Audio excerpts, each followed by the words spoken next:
శ్రీ భట్టు విక్రమార్క మల్లు గారిని 2024-2025 సంవత్సరానికి గాను వార్షిక ఆదాయ వ్యయ పట్టిక బడ్జెట్ను ప్రవేశపెట్టవలసిందిగా కోరుతున్నాను.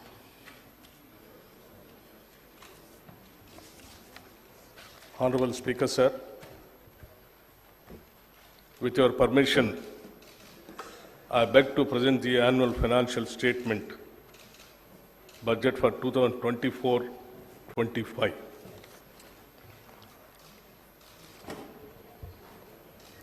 గౌరవ అధ్యక్ష, నా తెలంగాణ కోటి రతనాల వీణ అని మహాకవి దాశరథి గారు చెప్పిన తెలంగాణను సాకారం చేసిన శ్రీమతి సోనియా గాంధీ గారి ఆశీస్సులతో కాంగ్రెస్ ప్రభుత్వ తొలి పూర్తి రాష్ట్ర బడ్జెట్ను ప్రవేశపెడుతున్నందుకు నేనెంతో సంతోషిస్తున్నాను. గత 10 ఏళ్ల అస్తవ్యస్త పాలనకు విజ్ఞతతో చరమగీతం పాడిన తెలంగాణ ప్రజానికానికి మా ప్రభుత్వం తరఫున కృతజ్ఞతాపూర్వక నమస్కారాలు తెలియజేస్తా ఉన్నాను. ప్రత్యేక తెలంగాణ రాష్ట్రం ఏర్పడితేనే తమ కలలు సాకారం అవుతాయని తెలంగాణ ప్రజల ప్రాణాలు సైతం ఒడ్డి సుదీర్ఘకాలం ఉద్యమించారు. ఆ ఉద్యమాల తీవ్రత వెనుకనున్న తెలంగాణ ప్రజల ఆవేదనను గుర్తించి కాంగ్రెస్ నేతృత్వంలోని యూపీఏ ప్రభుత్వం తెలంగాణ ప్రజలకు ఒక ప్రత్యేక రాష్ట్రాన్ని ఏర్పాటు చేయాలని నిర్ణయించి దానికి సంబంధించిన అన్ని లాంఛనాలను పూర్తి చేసి స్వరాష్ట్రాన్ని సాకారం చేసింది. తెలంగాణ రాష్ట్రం ఏర్పడిన తర్వాత గత దశాబ్ద కాలంలో రాష్ట్ర పురోభివృద్ధి ఆశించిన మేరకు జరగలేదు. తెలంగాణ రాష్ట్రాన్ని బంగారు తెలంగాణగా మారుస్తామని ఒట్టి ఉత్తర కుమార ప్రగల్భాలు పలికిన గత ప్రభుత్వ పాలకులు అన్ని రంగాల్లో పూర్తిగా వైఫల్యం చెందారు. పురోభివృద్ధి అటుంచి రాష్ట్ర ప్రజల సంక్షేమం సన్నగిల్లింది, అభివృద్ధి అడుగంటింది, రాష్ట్రం అప్పుల పాలైంది. చిలికి చిలికి గాలివాన అయినట్లు రాష్ట్ర ఆవిర్భావ సమయానికి ఉన్న 75,577 కోట్ల రూపాయల అప్పు గత ఏడాది డిసెంబర్ నాటికి వామనావతారంలా పెరిగి 6,71,757 కోట్ల రూపాయలకు చేరింది. అంటే గత 10 సంవత్సరాల్లో తెలంగాణ రాష్ట్ర ప్రభుత్వ అప్పు దాదాపు 10 రెట్లు పెరిగింది. తదనుగుణంగా రాష్ట్ర అభివృద్ధి జరగలేదన్నది అక్షర సత్యం.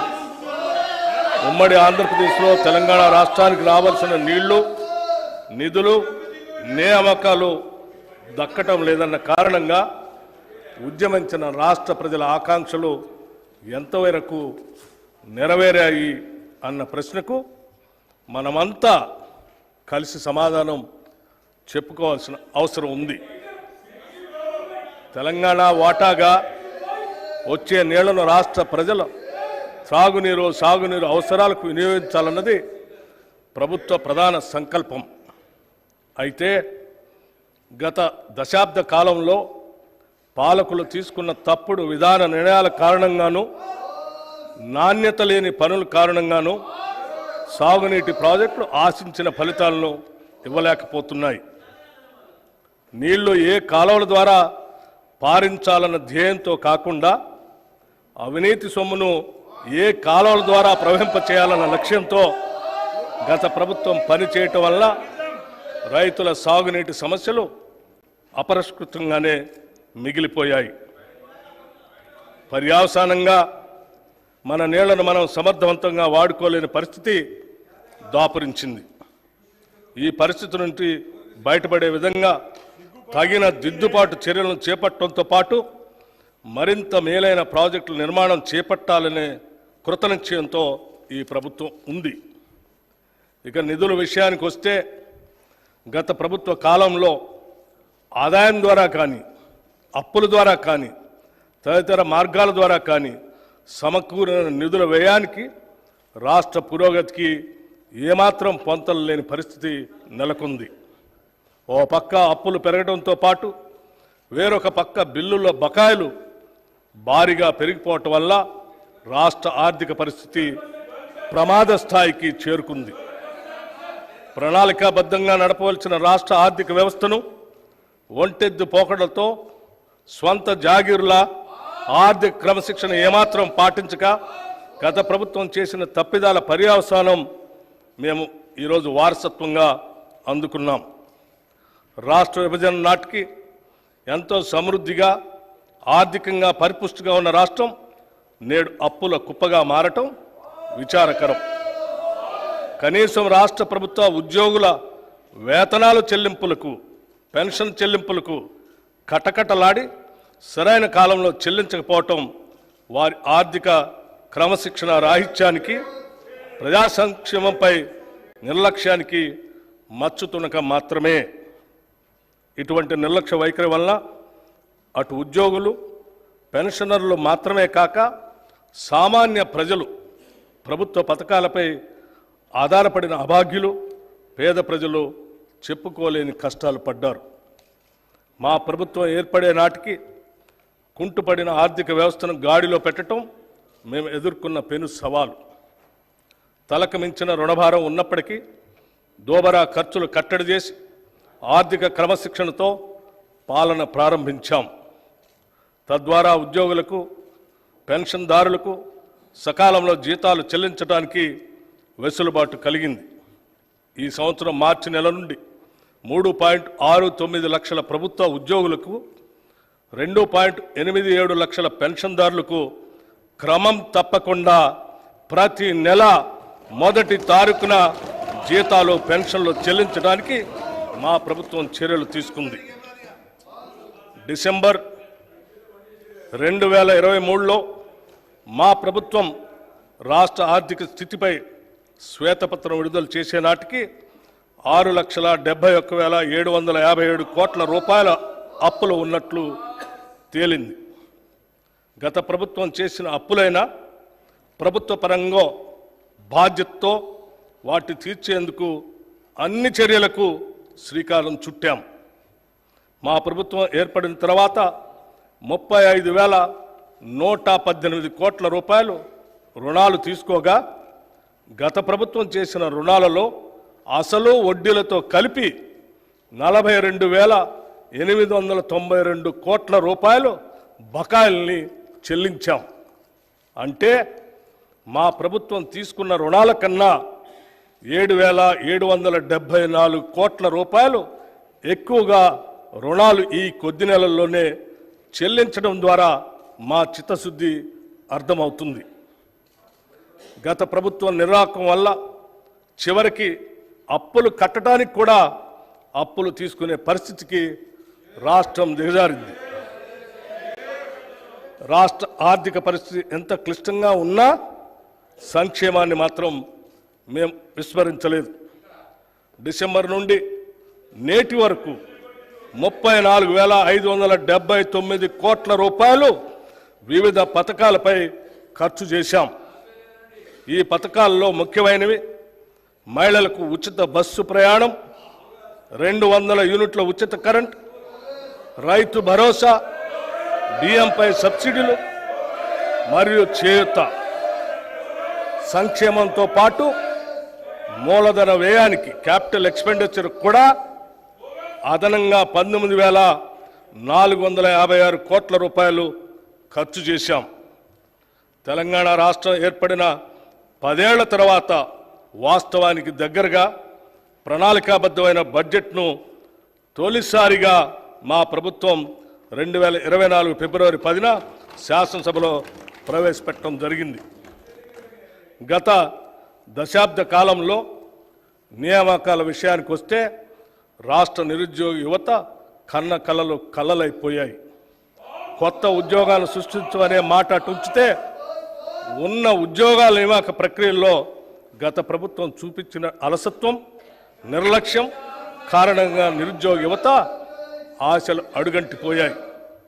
తాము చేపట్టిన అరకొర ఉద్యోగాల నియామక ప్రక్రియలో చోటు చేసుకున్న అక్రమాలు, పేపర్ లీకేజీలు, అసమర్థ పరీక్షా నిర్వహణ వల్ల అర్హులైన యువతకు ఉద్యోగాలు రాని పరిస్థితి దాపురించింది. ప్రభుత్వ మరియు ప్రభుత్వ రంగ సంస్థల్లో కొత్త ఉద్యోగాలు సృష్టించడానికి ఉద్యోగ నియామక ప్రక్రియలో పారదర్శకంగా పనిచేయటానికి తగిన చర్యలు మా ప్రభుత్వం తీసుకుంటుంది. తెలంగాణ పబ్లిక్ సర్వీస్ కమిషన్ సంస్థను సమూలంగా ప్రక్షాళన చేసి వారికి కావలసిన నిధులను మరియు మౌలిక వసతులను సమకూర్చాం. పోలీసు, వైద్య మరియు ఇతర రంగాల్లో ఇప్పటికే 31,768 ఉద్యోగ నియామక పత్రాలని అందజేశాం. ఉద్యోగ నియామక ప్రక్రియల్లో ఇదివరకు చోటు చేసుకున్న అవకతవకలను సరిదిద్ది నియామక ప్రణాళిక క్యాలెండర్ను త్వరలోనే ప్రకటిస్తాం. గత ప్రభుత్వ వైఫల్యాలను గమనించిన రాష్ట్ర ప్రజలు మార్పును కోరి ఇందిరమ్మ రాజ్యం కోసం కాంగ్రెస్ పార్టీకి అధికారం ఇచ్చారు. తత్ఫలితంగా గౌరవనీయులు శ్రీ రేవంత్ రెడ్డి గారి నేతృత్వంలో కాంగ్రెస్ పార్టీ ప్రభుత్వాన్ని ఏర్పరిచింది. ప్రజల ఆకాంక్షలతో కాంగ్రెస్ పార్టీ ఆశయాలను సమన్వయపరిచి ఎన్నికల ముందు మేము ఇచ్చిన హామీలను, అభివృద్ధి కార్యక్రమాలను అమలుపరచాలనే దృఢదీక్షతో ప్రభుత్వాన్ని ఏర్పాటు చేశాం. మేము ఇచ్చిన హామీలు ఎన్నికల్లో ఏదో విధంగా గెలవాలనే ఉద్దేశంతో ఇచ్చినవి కావు. ప్రజల గుండె చప్పళ్లకు స్పందించి రూపొందించినవే. మరొక్కసారి చెప్తా ఉన్నాను మీకు, ప్రజల గుండె చప్పళ్లకు స్పందించి రూపొందించినవే. మా హామీలు అలివి కానివని ప్రతిపక్షాలు పదే పదే విమర్శలు చేస్తుండటం గమనార్హం. సంకల్ప బలం, చిత్తశుద్ధి, సమర్థత, నిజాయితీ పునాదులుగా నిర్మితమైనటువంటి మా ప్రభుత్వానికి అలివి కానివి లేవని నిరూపించాం. ఇందుకు తొలిమెట్టుగా రాష్ట్ర మహిళలందరికీ ఇప్పటికే మహాలక్ష్మి పథకం కింద ఉచిత ఆర్టీసీ బస్సు ప్రయాణం కల్పించాం. ఆరోగ్యశ్రీ పథకం కింద అర్హులైన వారందరికీ వైద్య ఖర్చుల నిమిత్తం 5 లక్షల రూపాయల పరిమితిని 10 లక్షల రూపాయలకు పెంచడం మా ప్రభుత్వ చిత్తశుద్ధికి నిదర్శనం. మహాలక్ష్మి పథకం కింద 500 రూపాయలకే గ్యాస్ సిలిండర్లను అర్హులైన వారందరికీ సరఫరా చేస్తున్నాం. పేదలకు సొంతింటి కల నెరవేర్చే ఇందిరమ్మ ఇళ్ల పథకం కూడా ప్రారంభించాం. నెలకు 200 యూనిట్ల విద్యుత్తును అర్హులైన వినియోగదారులకి ఉచితంగా ఇస్తున్నాం. ఈ పథకాలన్నీ మా ప్రభుత్వం ఏర్పడిన కొద్ది రోజుల్లోనే మేము ఇచ్చిన హామీలకు అనుగుణంగా అమలుపరిచాం. ఇది మా నిజాయితీకి నిదర్శనం. రైతు భరోసాతో పాటు ఇతర హామీలన్నింటినీ సత్వరమే పూర్తిగా అమలు చేసి తీరుతాం. ఒక్క ముక్కలో చెప్పాలంటే ఎన్నికల సమయంలో ఇందిరమ్మ రాజ్యాన్ని తెలంగాణలో స్థాపిస్తామని ప్రజలకిచ్చిన వాగ్దానాన్ని నిలబెట్టుకోవటానికి నిరంతరం కృషి చేస్తాం. బడ్జెట్ అనేది కేవలం అంకెల సమాహారం కాదు, అది మన విలువల మరియు ఆశల వ్యక్తీకరణ కూడా. The budget is not just a collection of numbers but also an expression of our values and aspirations. మేము ప్రవేశపెడుతున్నటువంటి ఈ బడ్జెట్ మమ్మల్ని నమ్మిన రాష్ట్ర ప్రజల ఆకాంక్షలు మరియు వారి నమ్మకాల ప్రతిబింబమే. తెలంగాణ రాష్ట్ర ఆర్థిక స్థితిగతుల గురించి 2023-24 సంవత్సరానికి ప్రపంచ ఆర్థిక వ్యవస్థ 3.2% అభివృద్ధి చెందింది. ఇదే కాలానికి భారతదేశ ఆర్థిక రంగం 7.6%, తెలంగాణ 7.4%గా వృద్ధిని నమోదు చేశాయి. అంటే గత సంవత్సరంలో తెలంగాణ వృద్ధి రేటు జాతీయ వృద్ధి రేటు కన్నా తక్కువ అని గమనించాలి. 2023-24 ఆర్థిక సంవత్సరంలో తెలంగాణ స్థూల రాష్ట్ర దేశీయ ఉత్పత్తి GSDP ప్రస్తుత ధరల ఆధారంగా లెక్కిస్తే 14,63,963 కోట్ల రూపాయలు. గత సంవత్సరంతో పోలిస్తే 11.9% వృద్ధి రేటు నమోదైంది. జాతీయ స్థాయిలో ఈ వృద్ధి రేటు 9.1% ఉంది. ఆదాయ వృద్ధితో పోల్చినప్పుడు పెరిగిన రుణం వల్ల ఖర్చుల కోసం ప్రభుత్వం రుణాలపై భారీగా ఆధారపడిందన్న విషయం స్పష్టమవుతా ఉంది. ఇటువంటి పరిస్థితి ఆర్థిక సుస్థిరతకు ప్రమాదం కలిగించేటువంటి అవకాశం ఉంది. ఆదాయాన్ని మించి రుణం నిరంతరంగా పెరుగుతుందంటే కఠోర ఆర్థిక సంస్కరణలు తీసుకురాని పక్షంలో తెలంగాణ ఆర్థిక స్వస్థత ప్రమాదంలో పడుతుంది. దాన్ని నివారించాలంటే ఆర్థిక వ్యయాన్ని ఆదాయాన్ని సమన్వయపరిచే చర్యలు తీసుకోవాల్సినటువంటి అవసరం ఉంది. 2023-24 సంవత్సరంలో ప్రస్తుత ధరల ప్రకారం రాష్ట్ర తలసరి ఆదాయం 3,47,299 రూపాయలు. జాతీయ తలసరి ఆదాయం 1,83,236 రూపాయలు. దీనితో పోలిస్తే తెలంగాణ తలసరి ఆదాయం 1,64,063 రూపాయలు ఎక్కువగా ఉంది. కానీ అదే సమయంలో తలసరి ఆదాయ స్థాయిల్లో జిల్లాల మధ్య తీవ్రమైన అంతరం కూడా ఉంది. ఉదాహరణకి రంగారెడ్డి జిల్లా తలసరి ఆదాయం 9,46,862 రూపాయలు కాగా వికారాబాద్ జిల్లా తలసరి ఆదాయం 1,80,241 రూపాయలు. దీనిని బట్టి వివిధ జిల్లాల మధ్య ఆర్థిక అభివృద్ధి సమాన స్థాయిలో లేదని తెలుస్తూ ఉంది. రాష్ట్రంలోని జిల్లాల మధ్య ఉన్న ఆదాయంలో అంతరాలని తగ్గించడానికి మా ప్రభుత్వం విధానాలను రూపొందించి అమలుపరుస్తూ ఉంది. 2023-24లో తెలంగాణలో జోడింపబడిన స్థూల విలువల్లో గ్రాస్ వాల్యూ యాడెడ్లో సేవల రంగం ద్వారా 65.7%, పారిశ్రామిక రంగం ద్వారా 18.5%, వ్యవసాయ మరియు అనుబంధ రంగాల ద్వారా 15.8% సమకూరుతుంది. ప్రస్తుత ధరల ప్రకారం 2022-23తో పోల్చినప్పుడు 2023-24 వ్యవసాయ మరియు అనుబంధ రంగాల జోడింపబడిన స్థూల విలువ 4% వృద్ధి చెందింది. రాష్ట్ర జనాభాలో 47.3% మంది ప్రజలు ఈ రంగంపైనే ఆధారపడి జీవిస్తున్నందువల్ల తెలంగాణలో జీవన ప్రమాణాలను పెంచడానికి ఈ రంగం యొక్క ఆర్థిక ప్రగతి అత్యంత కీలకం. ఇక సర్వీస్ రంగంపై 33% మంది, పారిశ్రామిక రంగంపై 19.7% మంది ఆధారపడి జీవిస్తూ ఉన్నారు. జాతీయ సగటుతో పోల్చినప్పుడు తెలంగాణలో శ్రమ కార్మిక శక్తి భాగస్వామ్య rate, labour force participation rate అధికంగా ఉంది. ప్రజాపాలన, సామాజిక మరియు ఆర్థిక ప్రజాస్వామ్యం లేనిదే రాజకీయ ప్రజాస్వామ్యం సఫలం కాజాలదు. ఆ రెండు కూడా రాజకీయ ప్రజాస్వామ్యానికి పునాది రాళ్ళు. పునాది ఎంత బలంగా ఉంటే ప్రజాస్వామ్యం అంత పటిష్టంగా ఉంటుంది. Political democracy cannot succeed without social and economic democracy. These two form the foundation of political democracy. The stronger the foundation, the stronger the democracy. Dr. B.R. Ambedkar గారు చెప్పిన ఈ సిద్ధాంతం మాకు శిరోధార్యం. త్రికరణ శుద్ధిగా ఈ సిద్ధాంతాన్ని నమ్మిన కాంగ్రెస్ ప్రభుత్వం దానికి అనుగుణంగా సర్వతోముఖాభివృద్ధికి, అసమానతలు లేని సమసమాజ స్థాపనకు అడుగులు వేస్తుంది.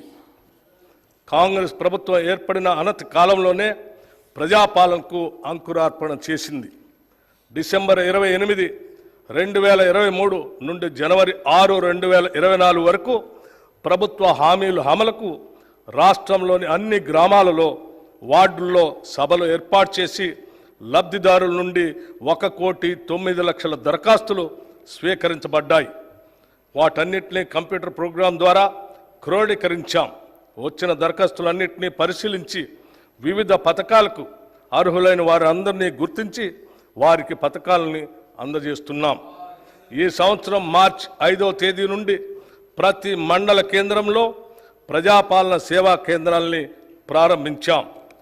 ఈ సేవా కేంద్రాల్లో రేషన్ కార్డులు, Aadhaar, gas cylinder, LPG ID, విద్యుత్ వినియోగ నంబర్ లాంటి వాటికి సవరింపులు చేసుకునే వెసులుబాటు కల్పించాం. దివంగత మాజీ ప్రధాని శ్రీ రాజీవ్ గాంధీ గారు చెప్పినట్లు ప్రభుత్వం పేదరిక నిర్మూలనకు పథకాలకు ఖర్చు చేసే ప్రతి రూపాయిలో కేవలం 15 పైసలు మాత్రమే నిజమైన లబ్ధిదారునికి చేరుతుంది. ప్రభుత్వ పథకాలు, పాలనా ఫలితాలు అర్హులకు సరిగా అందనప్పుడు వారు నిరాశ నిస్పృహలకు లోనవుతారు. అలాంటి వారు తమ గళమెప్పి సమస్యలను ఎక్కడ చెప్పుకోవాలో, ఎలా పరిష్కరించాలో తెలియని దిక్కుదోచని తీర్చులో ఉంటారు. అటువంటి వారి సమస్యలు వెనువెంటనే ప్రభుత్వ దృష్టికి తీసుకొచ్చి పరిష్కరించే సౌలభ్యం రాష్ట్ర స్థాయి ప్రజావాణి ద్వారా తీసుకువచ్చాం. గతంలో సామాన్యులకు దుర్భేద్యమైన ప్రగతి భవన్ ముళ్ల కంచెలు తొలగించి తలుపులు తెరిచి మహాత్మా జ్యోతిబా పూలే ప్రజాభవన్గా మార్చాం. అక్కడే వారానికి 2 రోజులు ప్రజావాణి నిర్వహిస్తూ సామాన్య ప్రజల విశ్వసనీయతను చూరగొన్నాం. ప్రజల నుంచి అందుకున్న ప్రతి అర్జీకి రసీదు ఇస్తున్నాం. అర్జీలన్నింటినీ ఒక పోర్టల్ ద్వారా సంబంధిత అధికారులకు వాటిని పరిష్కరించేందుకు వెంటనే పంపడం జరుగుతుంది. ఈ ప్రజావాణి సక్రమ నిర్వహణకు ఒక ప్రత్యేక ఐఏఎస్ అధికారిని కూడా నియమించాం. ఏ పని అయినా ఆగవచ్చు, కానీ వ్యవసాయం ఆగదు. Everything can wait but not agriculture. మన దేశ తొలి ప్రధాని జవహర్లాల్ నెహ్రూ గారు చెప్పిన ఈ మాటలను మేము బలంగా విశ్వసిస్తున్నాం మరియు ఆచరిస్తున్నాం. ఎండకు ఎండుతూ, వానకు తడుస్తూ, ఆరుగాలం శ్రమిస్తూ దేశ ఆర్థికాభివృద్ధికి దోహదపడే శ్రమజీవి రైతు. అప్పులు చేసైనా ఆహారం అందించాలన్న తపోదీక్ష రైతన్నది.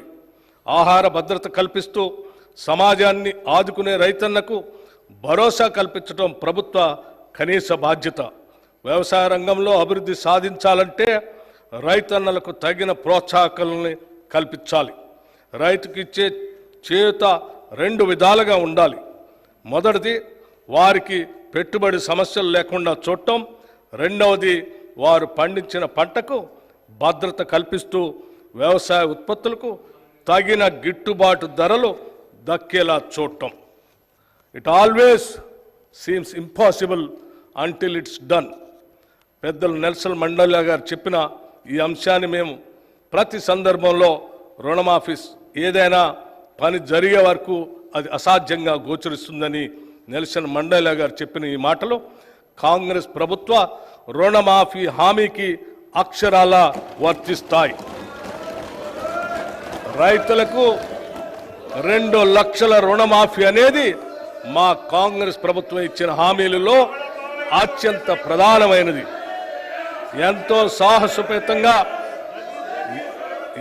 సాహసోపేతంగా మా నాయకులు శ్రీ రాహుల్ గాంధీ గారు వరంగల్ రైతు డిక్లరేషన్లో రైతులకు 2 లక్షల రూపాయల రుణమాఫీ చేస్తామని ప్రకటించారు.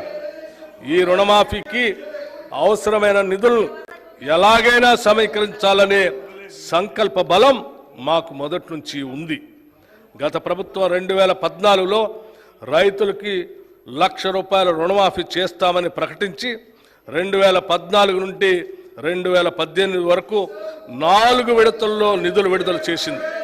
ఇలా పలు దఫాల్లో నిధులు విడుదల చేయటం వల్ల అసలు తీరకపోవడంతో పాటు రైతులకు వడ్డీ భారం కూడా పెరిగింది.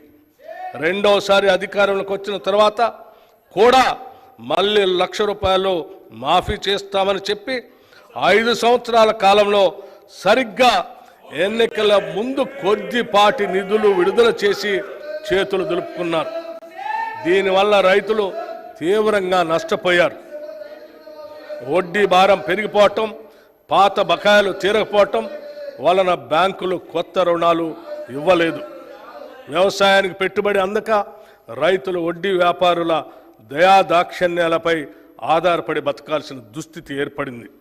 ఇలా అరకొర రుణమాఫీలా కాకుండా రైతుకు నిజమైన మేలు జరగాలనే ఉద్దేశంతో మా ప్రభుత్వం ఒకేసారిగా 31,000 కోట్ల రుణమాఫీ చేయాలని సంకల్పించింది. చేతగా నమ్మకు మాటలు ఎక్కువ అన్నట్లు రుణమాఫీలో పూర్తిగా విఫలమైన గత ప్రభుత్వ నాయకులు మా చిత్తశుద్ధిని శంకిస్తూ ప్రజలను తప్పుదోవ పట్టించేందుకు శతవిధాలా ప్రయత్నించారు. ఇంకా ప్రయత్నిస్తూనే ఉన్నారు. డిసెంబర్ 12, 2018 సంవత్సరం నుండి డిసెంబర్ 9, 2023 వరకు ఉన్న రుణాలన్నింటికీ రుణమాఫీ వర్తింపచేస్తూ అత్యంత సాహసోపేతమైన నిర్ణయం తీసుకున్నాం. తీవ్ర ఆర్థిక సంక్షోభంలో అధికారం అందుకున్న మేము తగిన ప్రణాళికతో పొదుపుతో ఇచ్చిన మాట ప్రకారం 2 లక్షల రూపాయల రుణమాఫీకి అవసరమైన 31,000 కోట్ల రూపాయలను సమీకరించుకుంటున్నాం. జూలై 18న 1,00,000 రూపాయల వరకు ఒకటేసారి రుణం ఉన్న 11,34,000 రైతన్నలకు 6,035 కోట్ల రూపాయలు రుణమాఫీ మొత్తాన్ని వారి ఖాతాల్లో ఒకేసారి జమ చేశాం. 2 లక్షల రూపాయల వరకు రుణం ఉన్న మిగతా రైతులకు కూడా అతి త్వరలో రుణమాఫీ జరుగుతుంది. కాంగ్రెస్ మాట ఇస్తే శిలాశాసనమని రుణమాఫీ అమలుతో మరొక్కసారి రుజువైంది. ఈ రుణమాఫీతో తీవ్ర నిరాశలో ఉన్న రాష్ట్ర అన్నదాతల్లో భవిష్యత్తుపై తిరిగి ఆశలు చిగురించాయి. వారి సంబరాలు అంబరాన్ని అంటాయి. ఇక ముందు కూడా రైతు పక్షాన మా ప్రభుత్వం సదా అండగా ఉంటుంది. రైతు భరోసా గత ప్రభుత్వం అమలు చేసిన రైతు బంధు పథకం కింద 5 సంవత్సరాల్లో 80,440 కోట్ల రూపాయలు ఖర్చు చేసింది.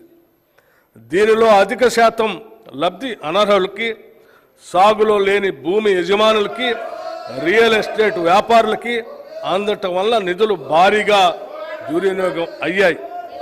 గత ప్రభుత్వం చేసిన ఈ నిర్వాహకం వల్ల ప్రభుత్వ సొమ్ము నిరుపయోగమైంది. గత ప్రభుత్వం వారు రూపొందించుకున్న నియమ నిబంధనలను వారే తుంగలో తొక్కారు. ఇది చాలా శోచనీయం మరియు క్షమించరాని నేరం. మా ప్రభుత్వం అర్హులైన రైతులకు మాత్రమే లబ్ధి చేకూరేలాగా రైతు బంధు పథకం స్థానే రైతు భరోసాను తీసుకొచ్చింది. ఈ పథకం ద్వారా అర్హులైన రైతులకు ఏటా ఎకరానికి 15,000 రూపాయలు చెల్లించాలన్నది మా ప్రభుత్వ సంకల్పం. దీని అమలుకు విధి విధానాలు చర్చించి నిర్ణయించడానికి ఒక కేబినెట్ సబ్ కమిటీ ఏర్పాటు చేశాం. ఈ కమిటీ పలు జిల్లాల్లో పర్యటించి ఆ ప్రాంత రైతుల్ని, వ్యవసాయ రంగ నిపుణుల్ని, మేధావుల్ని సంప్రదించి వారి అభిప్రాయాలను సేకరించింది. ప్రజాభిప్రాయాలన్నింటినీ క్రోడీకరించి వాటిని గౌరవ సభలో ఉంచి చర్చించి గౌరవ శాసనసభ్యులు అందరి అభిప్రాయాన్ని తీసుకొని అమలు చేయాల్సిన విధి విధానాలపై తగిన నిర్ణయం తీసుకుంటాం. ప్రభుత్వ విధానాలు పారదర్శకంగా ప్రజల భాగస్వామ్యంతో ఖరారు చేయాలి. అంతేకాని 4 గోడల గడిల మధ్యన కాదు అని మా పనితీరుకు రైతు భరోసా విధానం ఒక ఉదాహరణ. రైతు కూలీల సంక్షేమం. భూమి లేని గ్రామీణ ప్రజానికం ఎక్కువగా రైతు కూలీలుగా పనిచేస్తూ దుర్భర జీవితాన్ని గడుపుతున్నారు. వారికి ఎటువంటి ఆర్థిక భద్రత ఉండకపోవడంతో పనిలేని రోజుల్లో పస్తులు ఉండాల్సిన బాధాకరమైన పరిస్థితి. వీరికి గత 10 ఏళ్లలో ప్రభుత్వ పరంగా ఎటువంటి సహాయ సహకారాలు అందలేదు. భూమి లేని రైతు కూలీల ఆర్థిక మరియు జీవన స్థితిగతులు మెరుగుపరచడానికి మా ప్రభుత్వం లక్షలాది భూమి లేని నిరుపేద రైతు కూలీలకు సంవత్సరానికి 12,000 రూపాయలు అందించే బరోత్తర కార్యక్రమాన్ని ఈ సంవత్సరంలోనే ప్రారంభించబోతున్నాం. అతివృష్టి అనావృష్టుల రైతన్నల పాలిట శాపాలు. ఏడాది పాటు శ్రమించిన అనుకోని ప్రకృతి విపత్తులతో పండిన పంట చేతికందక రైతు రుణభారంతో కుంగిపోయి రైతు కూలీగా మారే పరిస్థితులు ఉత్పన్నమవుతాయి. వారిని ఇలాంటి దైన్య స్థితి నుండి కాపాడాల్సిన బాధ్యత ప్రభుత్వానిది. గత ప్రభుత్వం ఈ పథకానికి అవసరమైన బీమా ప్రీమియం చెల్లించక రైతుల కడగళ్లకు కారణమైంది. మా ప్రభుత్వం రైతుకు ఆర్థిక భద్రత కలిగించేందుకు పంటల బీమా పథకాన్ని అమలు చేయడానికి ఈ సంవత్సరం నుండి ప్రధానమంత్రి ఫసల్ బీమా యోజన పథకంలో చేరాలని నిర్ణయించాం. ఈ పథకం కింద రైతులు చెల్లించాల్సిన బీమా ప్రీమియం కూడా రాష్ట్ర ప్రభుత్వమే చెల్లిస్తుంది. రైతులకి పైసా ఖర్చు లేకుండా వారు వేసిన పంటలకు పూర్తి భద్రత ఈ పథకం కల్పిస్తుంది. తెలంగాణలో వరి సాగు చాలా విస్తృతంగా జరుగుతుంది. పండిన పంటకు సరైన ధర రాక పెట్టుబడి కూడా దక్కక రైతులు తీవ్రంగా నష్టపోతున్నారు. రాష్ట్రంలో సన్న రకం వరి ధాన్యాల సాగును ప్రోత్సహించడానికి ప్రభుత్వం 33 రకాల వరి ధాన్యాలను గుర్తించి వాటిని పండించిన రైతుకు క్వింటాలకు 500 రూపాయల బోనస్ చెల్లించాలని నిర్ణయించాం. దీనివల్ల సన్న రకాల వరిని పండించే సాగు భూమి విస్తరణ పెరిగి రైతులకు ఆర్థిక ప్రయోజనం చేకూరుతుంది. వ్యవసాయ రంగంలో వచ్చే ఆధునిక సాంకేతిక అభివృద్ధి రైతులకు అందితేనే వాటి వలన ఉపయోగం. టెక్నాలజీ మరియు రైతు మధ్య ఒక అనుసంధానం అవసరం. రైతులకు ఎప్పటికప్పుడు కొత్త శాస్త్రీయ పద్ధతుల ద్వారా దిగుబడులు పెంచుకోవటం, పంటలను తెగుళ్ల బారి నుండి రక్షించుకోవటం మరియు ఇతర వ్యవసాయ రంగ పరిజ్ఞానం అందించటం మా ప్రాధాన్యతగా ఉంది. ఈ కార్యక్రమంలో భాగంగా ప్రొఫెసర్ జయశంకర్ తెలంగాణ రాష్ట్ర వ్యవసాయ విశ్వవిద్యాలయ శాస్త్రవేత్తల సహకారంతో వీడియో కాన్ఫరెన్సుల్ని నిర్వహిస్తున్నాం. కుట్రపూరితమైన ఉద్దేశంతో గత ప్రభుత్వం చేసిన దుశ్చర్య ధరణి. చాలా సంవత్సరాల కాలంగా భూమిపై సర్వ హక్కులు అనుభవిస్తున్న కొందరు రైతన్నలకు వారి భూమి వారికే కాకుండా చేసింది ధరణి. తరతరాలుగా తమ యాజమాన్యంలో ఉన్న భూముల్ని ధరణి పోర్టల్లో నమోదు చేసే సమయంలో జరిగిన లోపాలు, అక్రమాలు, అవకతవకల వల్ల లక్షలాది రైతులు తీవ్రమైన మనోవేదనకి గురయ్యారు. ఆ పొరపాట్లను సరిదిద్దేందుకు ప్రభుత్వ కార్యాలయాల చుట్టూ తిరిగి వేసారిపోయారు. గత ప్రభుత్వం చేసిన తప్పులతో ఎంతోమంది వారి భూముల్ని అమ్ముకోలేక పెళ్లిళ్లకు, పిల్లల చదువులకు మరియు కుటుంబ అవసరాలు తీర్చుకోవటానికి నానా అగచాట్లు పడ్డారు. లోపభూయిష్టమైన ధరణి నిర్వహణ వల్ల చాలామంది రైతులకి అందవలసిన రైతు బంధు, రైతు బీమా వంటి ప్రభుత్వ పథకాలు కూడా అందక నష్టపోయారు. సాక్షాత్తు తెలంగాణ హైకోర్టు కూడా ధరణి పోర్టల్లోని ఎన్నో లోపాలని ఎత్తి చూపింది. ప్రజలకు ఇచ్చిన హామీ మేరకు మా ప్రభుత్వం ఏర్పడిన తర్వాత జనవరి 2024లో ధరణి పోర్టల్ అమలు కారణంగా వచ్చిన సమస్యల్ని అధ్యయనం చేయడానికి ఒక కమిటీని నియమించింది. ఆ కమిటీ సూచనల మేరకు మొదటి దశలో పెండింగ్లో ఉన్న దరఖాస్తులను పరిశీలించి పరిష్కరించడానికి స్పెషల్ డ్రైవ్ను ఈ సంవత్సరం మార్చి 1 నుండి మార్చి 15 వరకు జిల్లా కలెక్టర్ల ఆధ్వర్యంలో చేపట్టాం. మార్చి 1, 2024 నాటికి 2,26,740 దరఖాస్తులు పెండింగ్లో ఉండగా 1,22,774 కొత్త దరఖాస్తులు వచ్చాయి. మొత్తంగా ఉన్న 3,49,514 దరఖాస్తుల్లో మార్చి 1 నుండి నేటి వరకు 1,79,143 దరఖాస్తుల్ని పరిష్కరించాం. నేటికి ధరణిలో 35 లావాదేవీలకు సంబంధించిన మాడ్యూల్ని, 10 సమాచార మాడ్యూల్ని అందుబాటులోకి తీసుకురావడం జరిగింది. ఈ మాడ్యూళ్ల వల్ల క్షేత్రస్థాయిలో ఎదురవుతున్న ఇబ్బందులకు కొంతవరకు పరిష్కారం లభిస్తుంది. మేము ధరణి సమస్యల పరిష్కార పురోగతిని ఎప్పటికప్పుడు కలెక్టర్లతో సమీక్షిస్తున్నాం. ధరణి కమిటీ పూర్తి అధ్యయనం అయిన తర్వాత శాశ్వత పరిష్కార దిశగా తగిన చర్యలు తీసుకుంటాం. మన రాష్ట్ర జనాభాలో 47.3% ప్రజలు వ్యవసాయంపై ఆధారపడి జీవనోపాధి పొందుతున్నారు. కానీ మన రాష్ట్ర ఆర్థిక రంగంలో వ్యవసాయ మరియు సంబంధిత రంగాల వాటా 15.8% మాత్రమే. ఈ రంగం యొక్క వాటా పెరిగినప్పుడు రైతుల ఆర్థిక పరిపుష్టికి దారితీస్తుంది. అందుకే మా ప్రభుత్వం రైతుకు అవసరమైన అన్ని విధాల చేయూత అందిస్తుంది. ఇప్పటి వరకు ఏ ప్రభుత్వం చేయనంత సాహసం మేము ఈ బడ్జెట్లో చేస్తున్నాం.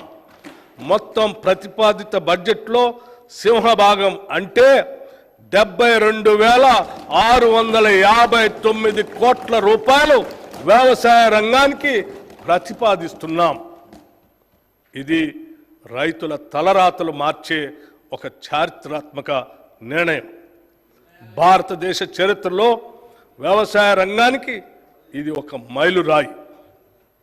హార్టికల్చర్ ఆయిల్ పామ్ సాగు తెలంగాణలో 12.12 లక్షల ఎకరాల్లో, ఉద్యాన పంటల సాగు ద్వారా 53.06 లక్షల మెట్రిక్ టన్నుల ఉత్పత్తి జరుగుతూ ఉంది. రాష్ట్రంలో ఆయిల్ పామ్ సాగును ప్రోత్సహించేందుకు oil palm area expansion under national mission on edible oils పథకం కింద ఆయిల్ పామ్ సాగు రైతులకి అవసరమైన సహాయం అందిస్తాం. 2024-25లో రాష్ట్రంలో 1 లక్ష ఎకరాల ఆయిల్ పామ్ సాగు చేసేలాగా లక్ష్యంగా పెట్టుకున్నాం. ఇప్పటికే 77,857 ఎకరాలకి రిజిస్ట్రేషన్ జరగగా 23,131 ఎకరాలకి అనుమతులు కూడా ఇవ్వటం జరిగింది. వచ్చిన మొత్తం రిజిస్ట్రేషన్లకి ఈ నెలలోనే ప్లాంటేషన్ మరియు డ్రిప్ అనుమతులు కూడా ఇవ్వాలని లక్ష్యంగా పెట్టుకున్నాం. నాణ్యమైన విత్తనాలు లభిస్తేనే రైతుకు సరైన దిగుబడి వస్తుంది. గత ప్రభుత్వ పాలనలో రాష్ట్ర రైతాంగం నకిలీ విత్తనాల వల్ల పూర్తిగా నష్టపోయారు. రైతాంగం అప్పులు తెచ్చి పెట్టిన పెట్టుబడి నకిలీ విత్తనాల కారణంగా మొత్తం వృధా అవుతుంది. మా ప్రభుత్వం నకిలీ విత్తనాలను అరికట్టేందుకు కృత నిశ్చయంతో ఉంది. నకిలీ విత్తనాలను అరికడుతూ నాణ్యమైన విత్తనాలు రైతులకు అందించే దిశగా చర్యలు తీసుకుంటున్నాం. రైతులకు నష్టం జరిగే ఎటువంటి చర్యలను మా ప్రభుత్వం సహించదు. హార్టికల్చర్కు బడ్జెట్లో 737 కోట్ల రూపాయలు ప్రతిపాదిస్తున్నాం. పశుసంవర్ధక శాఖ, పాడి పశువుల పెంపకం గ్రామీణ ప్రజానికానికి ఎంతో ఆర్థిక పుష్టిని ఇస్తుంది. పాలు, మాంసం, గుడ్లు ప్రజానికానికి పోషణ అందించడంతో పాటు అదనపు ఆదాయం ఇస్తాయి. ఇతర అనుబంధ రంగాలైన చేపలు, గొర్రెలు, కోళ్ల పెంపకం ఎంతోమందికి జీవనోపాధి కల్పిస్తాయి. ఈ రంగం గ్రామీణ ప్రాంతాల్లో ఉపాధి కల్పిస్తూ అభివృద్ధిలో కీలక పాత్ర వహిస్తుంది. పాల ఉత్పత్తి రంగంలో 62% వాటా చిన్న సన్నకారు మరియు భూమి లేని పేదలదే. వారు రాష్ట్రంలోని పశు సంపదలో 70% వాటా పొంది ఉన్నారు. ఈ రంగంలో రాష్ట్రం 326.39 లక్షల పశు సంపదతో దేశంలో 8వ స్థానంలో ఉంది. పశు సంవర్ధక రంగానికి ఈ బడ్జెట్లో 1,980 కోట్ల రూపాయలు ప్రతిపాదిస్తున్నాము. అభయస్థం 6 హామీలకు సంబంధించి మహిళలను మహాలక్ష్మిగా గౌరవించడం మన సంస్కృతి. మహాలక్ష్మి పథకం కింద తెలంగాణ రాష్ట్రంలోని మహిళలందరికీ టీజీఆర్టీసీ నడిపే బస్సుల్లో ఉచిత ప్రయాణ సౌకర్యం కల్పించాం. ప్రయాణించే దూరం పైన, ప్రయాణించే పర్యాయాలపైన ఎటువంటి పరిమితి లేదు. ఈ పథకాన్ని ఇప్పటి వరకు 68.60 కోట్ల ప్రయాణాలను మహిళలు ఆర్టీసీ బస్సుల్లో ఉచితంగా చేశారు.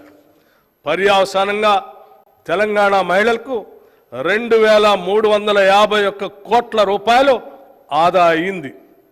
ఈ ఉచిత బస్సు సౌకర్యంతో రాష్ట్రమంతా మహిళల్లో హర్షాతిరేకాలు వెల్లువిరుస్తున్నాయి. వారు ఈ సౌకర్యాన్ని వినియోగించుకొని రాష్ట్రం నలుమూలల్లో ఉన్న పర్యాటక కేంద్రాలను, దేవాలయాలను, బంధుమిత్రులను సందర్శించే వెసులుబాటు ఏర్పడింది. ఈ ఉచిత బస్సు సౌకర్యం పరోక్షంగా రాష్ట్ర ఆర్థికాభివృద్ధికి తోడ్పడుతుంది. ఈ పథకానికి అయ్యే ఖర్చు ఆర్టీసీకి ప్రభుత్వం నెలవారీగా ప్రతి నెల చెల్లిస్తుంది. దానివల్ల ఆర్టీసీ సంస్థ కూడా ఆర్థికంగా బలోపేతమై $1 బిలియన్ కార్పొరేషన్గా అవతరించడానికి దోహదపడింది. 500 రూపాయలకే గ్యాస్ సిలిండర్ నిరుపేద మధ్యతరగతి కుటుంబాలకు తరచుగా పెరిగే గ్యాస్ సిలిండర్ ధరలు మోయలేని భారంగా మారాయి. వారి ఆదాయంతో పోలిస్తే పెరిగిన సిలిండర్ ధర వారికి ఒక తీవ్రమైన ఆర్థిక సమస్యగా మారింది. మా ప్రభుత్వం మహాలక్ష్మి పథకం కింద 500 రూపాయలకే వంట గ్యాస్ సిలిండర్ని అందించడం ప్రారంభించింది. ఈ పథకం ద్వారా ఇప్పటి వరకు 39,57,637 కుటుంబాలకు లబ్ధి చేకూరింది. ప్రభుత్వం ఈ పథకానికి ఇప్పటి వరకు 200 కోట్ల రూపాయలు వెచ్చించింది. ఈ బడ్జెట్లో ఈ పథకానికి 723 కోట్ల రూపాయలు ప్రతిపాదిస్తున్నాం. గృహజ్యోతి పథకం అల్పాదాయ వర్గాల వారి ఇళ్లలో చీకట్లను పాలదోలి కాంతులు నింపాలనే సత్సంకల్పంతో మెరుపు లాంటి ఆలోచనలతో వెలిగిన దీపం గృహజ్యోతి పథకం. ఫిబ్రవరి 2024లో ఈ పథకం అమలుకు అవసరమైన ఉత్తర్వులను మార్గదర్శకాలను ప్రభుత్వం విడుదల చేసి ఈ సంవత్సరం మార్చి 1 నుండి అమలు చేస్తున్నాం. 200 యూనిట్ల కంటే తక్కువ విద్యుత్తుని వినియోగించుకునే గృహాలకు ఉచిత విద్యుత్ అందించడం ఈ పథకం ప్రధాన లక్ష్యం. ప్రజాపాలన ప్రజాసేవ కేంద్రాల ద్వారా వచ్చిన దరఖాస్తులను స్వీకరించి అర్హులైన వారందరికీ ఈ ఉచిత విద్యుత్ పథకం అమలు చేస్తున్నాం. ఈ పథకం కింద అర్హులైన లబ్ధిదారులకి డిస్కంలు 0 బిల్లులు అంటే 0 బిల్లులు జారీ చేస్తాయి. ప్రభుత్వం ఈ బిల్లుల మొత్తం ఛార్జీల్ని డిస్కంలకి చెల్లిస్తుంది. మార్చి 1వ తేదీ నుండి 2024 నుండి గృహజ్యోతి 0 బిల్లులు జారీ ప్రారంభమైంది. ఈ పథకం 15 జూలై నాటికి 45,81,676 ఇళ్లలో వెలుగు జిలుగులు నింపింది.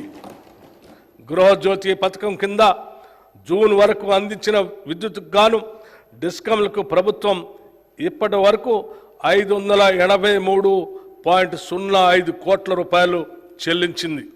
ఈ బడ్జెట్లో ఈ పథకానికి 2,418 కోట్ల రూపాయలు ప్రతిపాదిస్తున్నాం.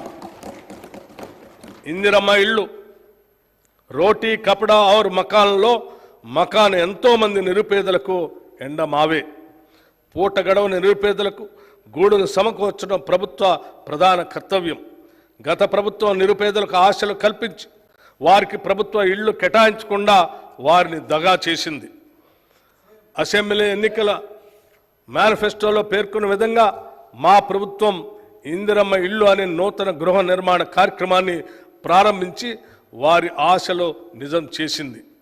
ఈ పథకం ద్వారా పేదల ఇళ్లను కట్టుకోవటానికి 5 లక్షల రూపాయలు ఆర్థిక సహాయం చేయాలని అందించాలని నిర్ణయించాం. ఎస్సీ ఎస్టీ లబ్ధిదారులకి 6 లక్షల రూపాయలు చెల్లిస్తాం. 2024-25 ఆర్థిక సంవత్సరంలో ప్రతి నియోజకవర్గంలో కనీసం 3,500 ఇళ్ల చొప్పున మొత్తం 4,50,000 ఇళ్ల నిర్మాణానికి సహకారం అందించాలని నిర్ణయించాం. ఈ పథకం కింద నిర్మించే ఇళ్లు కనీసం 400 చదరపు అడుగుల విస్తీర్ణంతో ఆర్సీసీ కప్పుతో వంటగది టాయిలెట్ సౌకర్యం కలిగి ఉంటాయి. 2 పడక గదుల ఇళ్ల పథకం కింద పూర్తయిన ఇళ్లను త్వరలోనే కేటాయిస్తాం. పూర్తి కాని ఇళ్లను సత్వరమే పూర్తి చేసి మౌలిక వసతులు కల్పించి అర్హులకు అందజేస్తాం. ఈ గృహ నిర్మాణ పథకాలు పేద బడుగు వర్గాల సొంత ఇంటి కలను సాకారం చేసి వారి జీవన ప్రమాణాన్ని పెంచడానికి ఇదోతకంగా తోడ్పడుతుంది. ప్రజా పంపిణీ వ్యవస్థ మన దేశంలోని నిరుపేదలు తమ కడుపు నింపుకునేందుకు ప్రభుత్వ ప్రజా పంపిణీ వ్యవస్థ ద్వారా అందించే బియ్యం మరియు నిత్యావసర వస్తువులపై ఆధారపడి ఉంటారు. మన దేశంలో ఉన్న ప్రజా పంపిణీ వ్యవస్థ ప్రపంచంలోనే పెద్దది. అందుకే మన రాష్ట్రంలో గాడి తప్పిన ఈ వ్యవస్థను గాడిలో పెట్టేందుకు తగు చర్యలు తీసుకుంటున్నాం. ధాన్య సేకరణ కట్టుదిట్టంగా అమలు చేస్తున్నాం. వేసవి తీవ్రతను దృష్టిలో ఉంచుకొని రైతుల సౌకర్యార్థం 2024 రబీ సీజన్లో ధాన్యం సేకరణ కేంద్రాలను 7,178కి పెంచడం జరిగింది.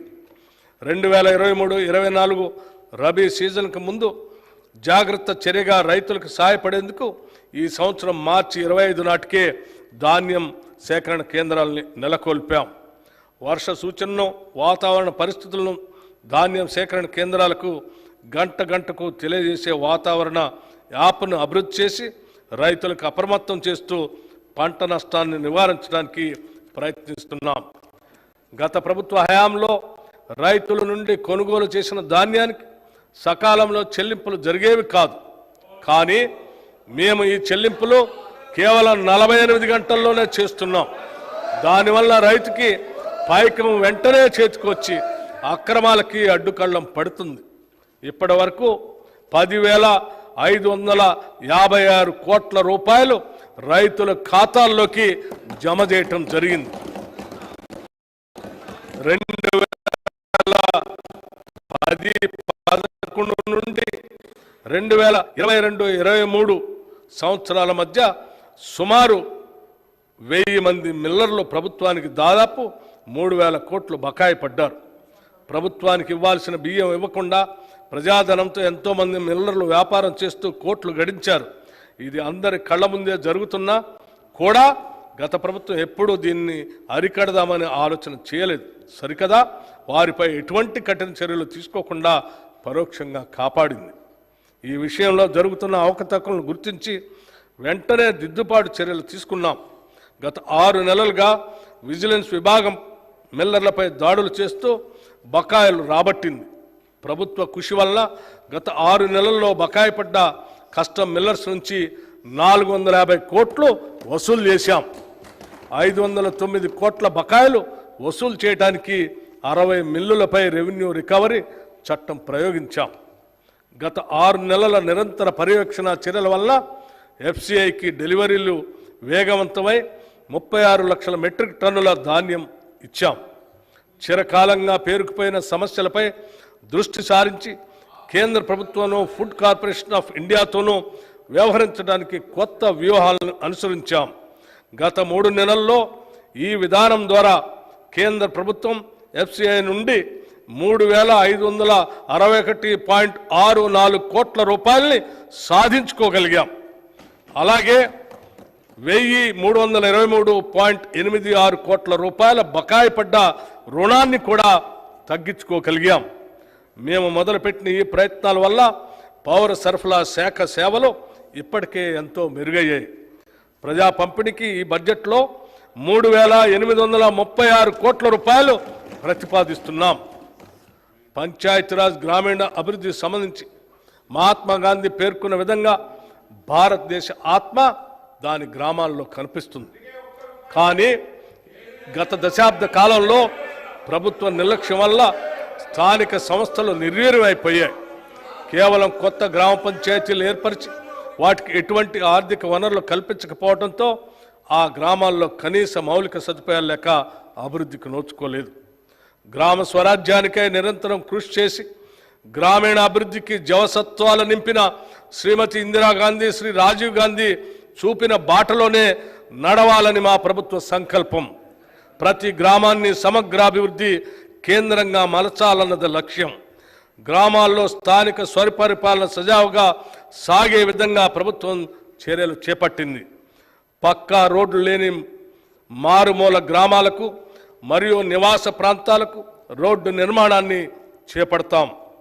గత ప్రభుత్వం ఎన్నో కోట్ల వ్యయంతో మిషన్ భగీరథను చేపట్టింది. విధాన నిర్ణయాల్లో అమల్లో చోటు చేసుకున్న లోపాల వల్ల పైపులైన్లకు, స్టోరేజ్ ట్యాంకులకు, పంపింగ్లకు సంబంధించిన సమస్యలు అనేకం తలెత్తాయి.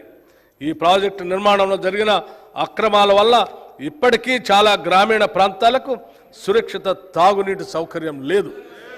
ఈ సంవత్సరం జూన్లో ప్రభుత్వం గ్రామీణ ప్రాంతాల్లో తాగునీటి కొరకు సురక్షిత నల్లాలు లేని జనావాసాలను, గృహాలని గుర్తించడానికి ఒక సమగ్ర సర్వేను నిర్వహించింది. ఈ సర్వేలో లక్షలాది గృహాలకు నల్లా కలెక్షన్ లేవని గుర్తించారు. ఈ సర్వే ఫలితాలతో మిషన్ భగీరథ గురించి గత పాలకులు చెప్పిన గొప్పలో భ్రమలే అని రుజువైంది. మిషన్ భగీరథలో బయటపడ్డ లోపాలను సవరించి రాష్ట్రంలో 100% గృహాలకి సురక్షిత తాగునీరు అందించేందుకు కృషి చేస్తున్నాం. మా ప్రభుత్వం ఏర్పాటు తర్వాత త్రాగునీటి సమస్యను ఎదుర్కోవటానికి పలు ముందస్తు చర్యలు చేపట్టింది. ఈ ఏడాది ఫిబ్రవరిలోనే వేసవి తీవ్రతను పసిగట్టి ప్రత్యేక అభివృద్ధి నిధి నుండి, గ్రామ పంచాయతీ నిధి నుండి మరియు 15వ ఆర్థిక సంఘం కేటాయింపుల నుండి తగినంత మొత్తాన్ని సేకరించి తాగునీటి ఎద్దడిని సమర్థవంతంగా పరిష్కరించగలిగాం. కర్ణాటక రాష్ట్రాన్ని సంప్రదించి నారాయణపూర్ డ్యామ్ నుండి 2 టీఎంసీల నీటిని రాబట్టుకోగలిగాం. కొత్త బోర్లను, హ్యాండ్ పంపులను సమకూర్చి చివరికి ములుగు, భద్రాద్రి జిల్లాల్లోని 35 గుత్తికోయ నివాసాలకు త్రాగునీటిని సరఫరా చేసి చిరకాలంగా పెండింగ్లో ఉన్న సమస్యని పరిష్కరించాం. నీటి వసతులకు సంబంధించిన వివిధ నిర్మాణాల నిర్వహణ మరియు మరమ్మతులను గ్రామ పంచాయతీల పరిధిలోని తీసుకురావాలని నిర్ణయించాం. భవిష్యత్తులో అన్ని గ్రామాల ప్రజలకు నల్లాల ద్వారా రక్షిత మంచినీటి సదుపాయం కల్పించడం, గ్రామ స్థాయిలో అన్ని ఇళ్లకు, పాఠశాలలకు, అంగన్వాడీ కేంద్రాలకు, ఇతర ప్రభుత్వ కేంద్రాలకు తాగునీటిని అందించడం మా ప్రభుత్వ లక్ష్యం. ఇందిరా మహిళా శక్తి పథకం మహిళలు సాధించిన ప్రగతే ఆ సమాజ ప్రగతికి కొలమానంగా నేను భావిస్తాను.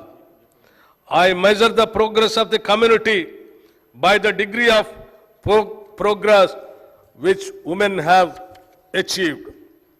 డాక్టర్ బిఆర్ అంబేద్కర్ గారు చెప్పినటువంటి ఈ మాటల్ని తెలంగాణ ప్రభుత్వం 63 లక్షల మహిళలను విజయవంతమైన వ్యాపార పారిశ్రామికవేత్తలుగా తీర్చిదిద్దే ధ్యేయంతో ఇందిరా మహిళా శక్తి పథకానికి రూపకల్పన చేసింది.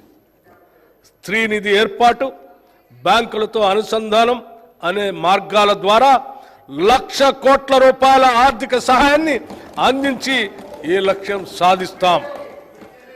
ఈ పథకం ద్వారా మహిళలకు ఆసక్తి ఉన్న రంగాల్లో వృత్తి నైపుణ్య శిక్షణ ఇప్పించడంతో పాటు బ్రాండింగ్, మార్కెటింగ్లో మెలకువలు పెంపొందించే విధంగా సౌకర్యాలు కల్పిస్తాం. మహిళా ఔత్సాహిక పారిశ్రామికవేత్తల కోసం ఉమ్మడి ప్రాసెసింగ్ కేంద్రాలతో పాటు ప్రతి శాసనసభ నియోజకవర్గానికి ఒక ప్రత్యేక చిన్న తరహా పారిశ్రామిక పార్కుని ఏర్పాటు చేస్తాం. ఈ పథకం ద్వారా ప్రభుత్వం ఏటా 5,000 గ్రామీణ సంఘాలకు, విఓస్కి, ప్రాంతీయ స్థాయి సమాఖ్యలకు లబ్ధి చేకూరే విధంగా కార్యాచరణ చేపట్టి రాబోయే 5 సంవత్సరాల్లో 25,000 సంస్థలకు విస్తరింపచేయడానికి కృషి చేస్తాం.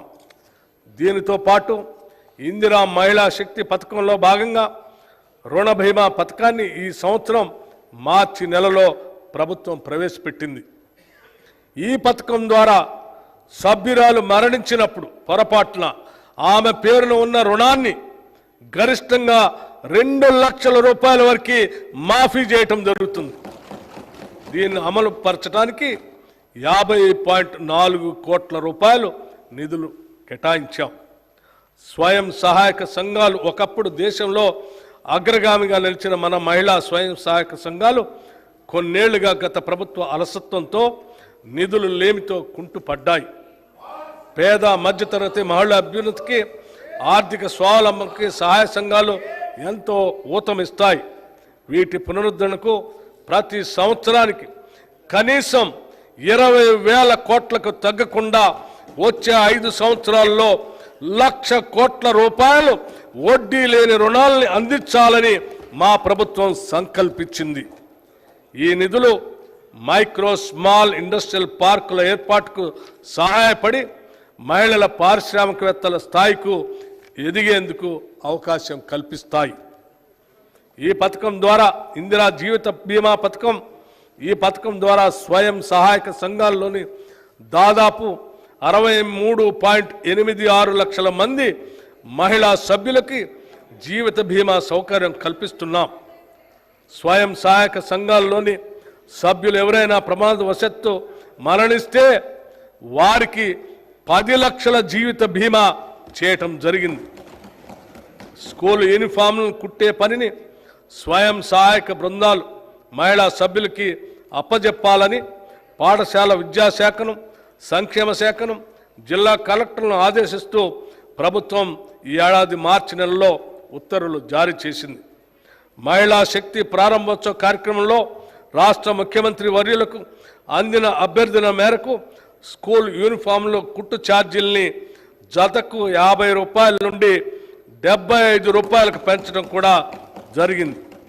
దీనివల్ల 29,680 మహిళా సభ్యులకు సుమారు 50 కోట్ల రూపాయలు లబ్ధి చేకూరుతుందని అంచనా. స్వయం సహాయక బృందాల్లోని మహిళా సభ్యులు తయారు చేసే ఉత్పత్తుల విక్రయానికి గాను మాదాపూర్లోని శిల్పారామం వద్ద డ్వాక్రా మహిళా బజార్ను ఏర్పాటు చేయాలని నిర్ణయించాం. దీని ఏర్పాటుకు గ్రామీణ పేదరిక నిర్మూలన సంస్థ సెర్ఫ్కు 3.20 ఎకరాల భూమిలో గల 106 దుకాణాలతో కూడిన నైట్ బజార్ కాంప్లెక్స్ని అప్పగించాం. మహిళల ఆర్థిక స్వావలంబన సాధించినప్పుడే వారు నిజమైన సమానతను సాధిస్తారు. పైన పేర్కొన్న పథకాలన్నీ కూడా ఈ దిశగా మహిళలను బలోపేతం చేసేవే. సంక్షిప్తంగా చెప్పాలంటే మా ప్రభుత్వం 1 కోటి మంది మహిళలను కోటీశ్వరులు చేసేందుకు కంకణం కట్టుకుంది. పంచాయతీరాజ్ మరియు గ్రామీణ అభివృద్ధి శాఖకు ఈ బడ్జెట్లో 29,816 కోట్ల రూపాయలు ప్రతిపాదిస్తున్నాం. హైదరాబాద్ నగరాభివృద్ధి దేశంలోని ప్రధాన నగరాల్లో ఒకటైన హైదరాబాద్ అన్ని రంగాల్లో శరవేగంగా అభివృద్ధి చెందుతున్న చారిత్రాత్మక నగరం ఇది. ఇప్పటికే ఈ నగరం ఒక ఐకాన్గా పేరు గడించింది. ఈ నగర అభివృద్ధికి విశేషంగా కృషి చేసిన గత కాంగ్రెస్ ప్రభుత్వాల సేవల్ని మనం మర్చిపోలేం. ఇంతటి ఘన చరిత్ర కలిగిన నగరం యొక్క పారిశుద్ధ్య, మురుగునీటి, తాగునీటి వ్యవస్థలు గత 10 ఏళ్లుగా అత్యంత నిర్లక్ష్యానికి గురయ్యాయి. మితిమీరిన కాలుష్యంతో మూసి హుస్సేన్ సాగర్లు విషతుల్యం అయ్యాయి. మురికి నీటి కాలువల నిర్వహణ లోపంతో, ఆక్రమణలతో చినుకు పడితే నగరం జలమయమై ప్రజా జీవనం అస్తవ్యస్తమయ్యే పరిస్థితి దాపురించింది. దూరదృష్టి లేని ప్రణాళికలు, ఇబ్బడి ముబ్బడి అక్రమ నిర్మాణాలపై దృష్టి సారించకపోవడంతో నగరాభివృద్ధి కుంటుపడింది. కేవలం కొన్ని ఫ్లైఓవర్లు నిర్మించి దానినే అభివృద్ధిగా భ్రమింప చేశారు. హైదరాబాద్లో భూములు వేలం ద్వారా 1000 కోట్లు సమకూరినా వాటి వినియోగం మాత్రం నగరాభివృద్ధి కొరకు జరగలేదు. హైదరాబాద్ చుట్టుపక్కల ఉన్న పెద్ద పరిశ్రమలు మరియు ఐటీ సంస్థలు లక్షల మందికి ఉపాధి కల్పిస్తున్నాయి. వీటిలో పనిచేసేవారు హైదరాబాద్ నగరం మరియు శివారు ప్రాంతాల్లో నివసిస్తూ వారు పనిచేసే ప్రాంతానికి రోజు దూర ప్రయాణం చేస్తూ ఉంటారు. పనిచేసే ప్రాంతానికి దగ్గరగా నివాసాలు ఉంటే ఎన్నో ప్రయోజనాలు ఉంటాయి. ట్రాఫిక్ రద్దీ తగ్గటం, సమయం ఆదా అవటమే కాకుండా ఆర్థికంగా కూడా ఆదా అవుతుంది. అంతేకాకుండా హైదరాబాద్ చుట్టుపక్కల ప్రాంతాలన్నీ కూడా సెల్ఫ్ సస్టైనింగ్ ప్రాంతాలుగా అభివృద్ధి చెందుతాయి. హైదరాబాద్ ప్రధాన నగరంపై వనరులు, సేవలు, సదుపాయాల కోసం ఒత్తిడి తగ్గుతుంది. శాటిలైట్ టౌన్షిప్ల నిర్మాణం హైదరాబాద్ చుట్టుపక్కల ప్రోత్సహించాలనేదే మా ప్రయత్నం. ఈ టౌన్షిప్ల్లో సరసమైన ధరల్లో పేద మరియు మధ్యతరగతి వారికి అనుకూలమైన నివాస గృహాల నిర్మాణాలని ప్రోత్సహిస్తాం. టౌన్షిప్ల్లో అన్ని రకాల సదుపాయాలు అనగా పార్కులు, కమ్యూనిటీ హాళ్ళు, వాణిజ్య ప్రాంతాలు, పాఠశాలలు మొదలైనవి ఉండేటట్లు ప్రణాళిక రూపొందిస్తున్నాం. హైదరాబాద్ నగరం ఎదుర్కొంటున్న తీవ్ర సమస్య ట్రాఫిక్ స్తంభన. ప్రైవేటు వాహనాల వినియోగం తగ్గించి పబ్లిక్ ట్రాన్స్పోర్ట్ వ్యవస్థని పటిష్టపరచడం ద్వారా ఈ సమస్యను అధిగమించడానికి అవకాశం ఉంది. దానిలో మెట్రో రైలు వ్యవస్థ అతి ముఖ్యమైనది. ప్రస్తుతం 3 ట్రాఫిక్ కారిడార్లలో మెట్రో సౌకర్యం ఉంది. మెట్రో మొదటి దశలో కలిగిన అనుభవాల దృష్ట్యా ప్రభుత్వం 2వ దశ ప్రతిపాదనలను సమీక్షించి వాటిని సవరించి కొత్త ప్రతిపాదనను రూపొందించింది. వివిధ వర్గాల అవసరాలను తీర్చడంతో పాటు నగరంలోని అన్ని ప్రాంతాలు సమానంగా అభివృద్ధి చెందాలన్న లక్ష్యంతో ప్రభుత్వం 78.4 కిలోమీటర్ల పొడవు ఉన్న 5 ఎక్స్టెండెడ్ కారిడార్లను 24,042 కోట్ల రూపాయలతో అభివృద్ధి పరుస్తుంది. ఇందులో భాగంగా మెట్రో రైలుని పాత నగరానికి పొడిగించి దాన్ని శంషాబాద్ విమానాశ్రయానికి అనుసంధానం చేస్తాం. అలాగే ప్రస్తుతం ఉన్న కారిడార్లను నాగోల్ నుండి ఎల్బీ నగర్ వరకు విస్తరిస్తాం. నాగోల్, ఎల్బీ నగర్ మరియు చంద్రాయణగుట్ట స్టేషన్లను ఇంటర్చేంజ్ స్టేషన్లుగా అభివృద్ధి చేస్తాం. మియాపూర్ నుండి పటాన్ చెరువుకు, ఎల్బీ నగర్ నుండి హయత్ నగర్ వరకు మెట్రో రైలు సౌకర్యాన్ని పొడిగించాలని కూడా ప్రణాళిక సిద్ధం చేశాం. హైదరాబాద్ విపత్తు నివారణ మరియు ఆస్తుల పరిరక్షణ సంస్థ హైడ్రా రాష్ట్ర ప్రభుత్వం నగరాభివృద్ధిపై ప్రత్యేక దృష్టి పెట్టింది. హైదరాబాద్ మరియు ఔటర్ రింగ్ రోడ్డు వరకు గల ప్రాంతాలను కోర్ అర్బన్ రీజియన్గా గుర్తించి వాటి అభివృద్ధికి ప్రత్యేకంగా ప్రణాళికలు తయారు చేస్తున్నాం. ఈ ప్రాంత జనాభా రాష్ట్ర జనాభాలో 48.6% ఉంది. రాష్ట్ర ఆర్థిక మరియు జిఎస్డిపి పురోగతిలో ఈ ప్రాంతం అత్యంత కీలకం. తెలంగాణ రాష్ట్రంలో పట్టణ జనాభా వృద్ధి రేటు సాలీనా 3.2% ఉంది. ఇది జాతీయ సగటు కంటే ఎక్కువ. ఐటీ, ఫార్మా, డిఫెన్స్, ఏరోస్పేస్లకు సంబంధించిన పరిశ్రమలు బాగా అభివృద్ధి చెందటం వల్ల హైదరాబాద్ నగర శివారుల్లో పట్టణీకరణ వృద్ధి రేటు అత్యధికంగా కనిపిస్తుంది. ఇది గత కాంగ్రెస్ ప్రభుత్వాల హైదరాబాద్ నగరాభివృద్ధికి చేసిన కృషికి ఫలితం. ఒక రకంగా ఔటర్ రింగ్ రోడ్డును నగర సరిహద్దుగా పరిగణించవచ్చు. ఔటర్ రింగ్ రోడ్డు పరిధిలో హైదరాబాద్ నగరంతో పాటు ఇతర పట్టణ, గ్రామీణ, స్థానిక సంస్థలు అనేకం ఉన్నాయి. ఆయా ప్రాంతాల మధ్య పౌర సేవలలో సామ్యత లేదు. జిహెచ్ఎంసీలో ఒక విపత్తు నిర్వహణ వ్యవస్థ ఉన్నప్పటికీ ఓఆర్ఆర్ పరిధిలో ఉన్న ఇతర పట్టణ ప్రాంతాల్లో ఇలాంటి వ్యవస్థ లేదు. ఈ సమస్యను ఎదుర్కోవటానికి తెలంగాణ ప్రధాన పట్టణ ప్రాంతంలో తెలంగాణ కోర్ అర్బన్ రీజియన్ విపత్తుల నిర్వహణ కోసం ఒక ఏకీకృత సంస్థను ఏర్పాటు చేయాలని ప్రభుత్వం నిర్ణయించింది. జిహెచ్ఎంసీతో పాటు హైదరాబాద్, రంగారెడ్డి, మేడ్చల్, మల్కాజ్గిరి, సంగారెడ్డి జిల్లాలు ఈ టీసీయూఆర్ పరిధిలోకి వస్తాయి. పట్టణ విపత్తులను నివారించడానికి, వాటిని ఎదుర్కోవటానికి తీసుకోవాల్సిన చర్యలను చేపట్టడంతో పాటు ఎటువంటి విపత్కర పరిస్థితినైనా ఎదుర్కొని తక్షణ రక్షణ చర్యలు తీసుకునే విషయంలో జాతీయ, రాష్ట్రేతర సంస్థలతో సమన్వయం సాధించడం హైదరాబాద్ విపత్తు నివారణ మరియు ఆస్తుల పరిరక్షణ సంస్థ హైడ్రా చేస్తుంది. ఈ సంస్థలో ఆస్తుల పరిరక్షణకు, విపత్తుల నిర్వహణకు ప్రత్యేక విభాగాలు ఉంటాయి. ఈ సంస్థ పాలక మండలికి, గవర్నింగ్ అథారిటీకి రాష్ట్ర ముఖ్యమంత్రి అధ్యక్షులుగా ఉంటారు. ఈ సంస్థ నిర్వహణకు కావలసిన నిధులను ప్రభుత్వ కేటాయింపు ద్వారాను, లబ్ధిదారులైన స్థానిక సంస్థల వాటాల ద్వారాను సమకూర్చుకోవటం జరుగుతుంది. ఈ సంస్థ వల్ల విపత్తుల నివారణ, నిర్వహణ సమర్థవంతంగా నిర్వహించడం సాధ్యమవుతుంది. మూసీ నది ప్రక్షాళన, మూసీ రివర్ ఫ్రంట్ డెవలప్మెంట్ ప్రాజెక్టుకు మా ప్రభుత్వానికి అత్యంత ప్రాధాన్యం. ఈ ప్రాజెక్టులో భాగంగా మూసీ నది తీర ప్రాంత పర్యావరణ వ్యవస్థను పునరుద్ధరించాలని భావిస్తున్నాం. ఈ ప్రాజెక్టు వల్ల సుమారు 110 చదరపు కిలోమీటర్ల పట్టణ ప్రాంతం పునర్జీవనం చెందుతుంది. అలాగే నదీ తీర ప్రాంతంలో కొత్త వాణిజ్య నివాస కేంద్రాలు వెలిసి పాత హెరిటేజ్ ప్రాంతాలు కొత్తదనాన్ని సంతరించుకుంటాయి.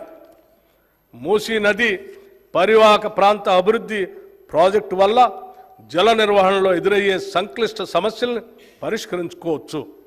పర్యావరణానికి నష్టం కలగని విధంగా మౌలిక సదుపాయాలను కల్పించుకోవచ్చు. ఈ ప్రాజెక్టులో రిక్రియేషన్ జోన్లు, పాదచార జోన్లు, పీపుల్స్ ప్లాజాలు, చిల్డ్రన్ థీమ్ పార్కులు, ఎంటర్టైన్మెంట్ జోన్లు అభివృద్ధి చేస్తాం. ఈ ప్రాజెక్టు యొక్క ముఖ్య లక్ష్యాలు ఆర్థిక కూడలి ఏర్పాటు, జీవన ప్రమాణాల పెరుగుదల, వారసత్వ సాంస్కృతిక సంపదను పరిరక్షించడం, నగర ప్రతిష్టను ఇనుమడింపజేయటం, పర్యాటక కేంద్రంగా తీర్చిదిద్దటం, పర్యావరణాన్ని మెరుగుపరచడం, మౌలిక సదుపాయాల్ని అభివృద్ధి పరచటం. ఈ లక్ష్యాలను సాధించే దిశగా ఇప్పటికే సామాజిక ఆర్థిక అనుభవ సర్వే, సోషియో ఎకనామిక్ ఎంజాయ్మెంట్ సర్వేను చేపట్టడానికి రెవెన్యూ శాఖలో 33 బృందాలను ఏర్పాటు చేశాం. మూసీ అభివృద్ధి లండన్ నగరంలో ఉన్న థేమ్స్ నదీ పరివాహక అభివృద్ధి తరహాల్లో జరుగుతుంది. ఈ మూసీ నది అభివృద్ధి అత్యంత ప్రతిష్టాత్మకంగా భవిష్యత్తులో దేశంలో అనుసరించదగిన అత్యుత్తమ మోడల్గా జరగాలన్నదే మా ప్రయత్నం జరుగుతుందనేదే మా ప్రగాఢ విశ్వాసం. హైదరాబాద్ నగర పాలక సంస్థ మరియు మెట్రోపాలిటన్ అభివృద్ధి సంస్థ హైదరాబాద్ నగర ప్రాధాన్యత దృష్ట్యా నగరాభివృద్ధికి మరింత పెద్దపీట వేయాలని ప్రభుత్వ ఉద్దేశం. 1 కోటికి పైగా జనాభా గల నగరానికి పౌర సేవలను మరింత సమర్థవంతంగా అందించడంలో GHMC, HMDA, metro water works ప్రధాన పాత్ర నిర్వహిస్తాయి. వాటి సేవలను ప్రజలకు మరింత మెరుగ్గా అందించేందుకు జిహెచ్ఎంసీ పరిధిలో మౌలిక వసతుల కల్పనకు 3065 కోట్ల రూపాయలు, హెచ్ఎండి పరిధిలో మౌలిక వసతుల కల్పనకు 500 కోట్ల రూపాయలు, నగరానికి మంచినీటి మరియు డ్రైనేజ్ వ్యవస్థ మెరుగుపరచడానికి మెట్రో వాటర్ వర్క్స్కి 3385 కోట్ల రూపాయలు ఈ బడ్జెట్లో ప్రతిపాదించాం. ఇవి కాకుండా హైడ్రాకి 200 కోట్లు, ఎయిర్పోర్ట్ వరకు మెట్రో విస్తరణకు 100 కోట్లు, ఔటర్ రింగ్ రోడ్డు కొరకు 200 కోట్లు, హైదరాబాద్ మెట్రో రైలు ప్రాజెక్టుకు 500 కోట్లు, పాత నగరానికి మెట్రో విస్తరణకి 500 కోట్లు, multi modal suburban rail transport system కొరకు 50 కోట్లు, మూసీ రివర్ ప్రాజెక్టు కొరకు 1500 కోట్ల రూపాయలు ప్రతిపాదించాం. తెలంగాణ ఆర్థికంగా ఆయువు పట్టువైన హైదరాబాద్ నగరాభివృద్ధి సాధించినప్పుడే పలు రంగాలకు అవసరమైన వనరులు సమకూడి రాష్ట్రాభివృద్ధికి దోహదపడుతుంది. ఇది దృష్టిలో పెట్టుకొని నగరాభివృద్ధికి ఎన్నడూ లేని విధంగా భారీ ఎత్తున 10,000 కోట్ల రూపాయలు ఈ బడ్జెట్లో ప్రతిపాదిస్తున్నాం. Regional ring road, outer ring road నిర్మాణం హైదరాబాద్ నగరానికి మణిహారం. ఔటర్ రింగ్ రోడ్డు నగరం చుట్టూ ఉన్న పలు ప్రాంతాలను అనుసంధానం చేయడంతో హైదరాబాద్ నగరాభివృద్ధికి మరింత వేగవంతమైంది.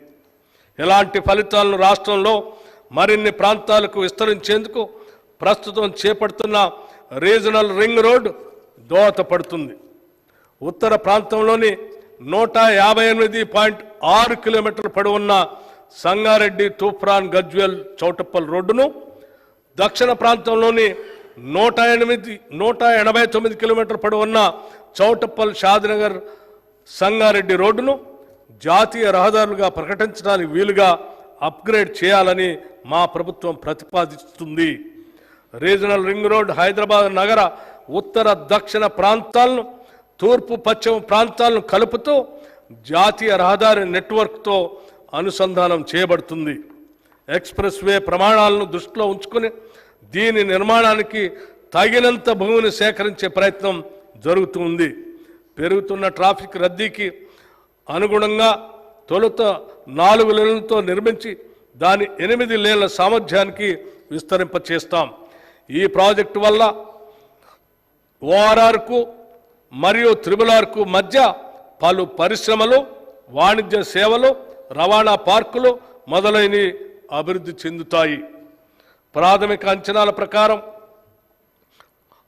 త్రిబుల్-ఆర్ ఉత్తర ప్రాంతం అభివృద్ధికి 13,522 కోట్ల రూపాయలు, దక్షిణ ప్రాంత అభివృద్ధికి 12,980 కోట్ల రూపాయలు ఖర్చు అవుతుంది.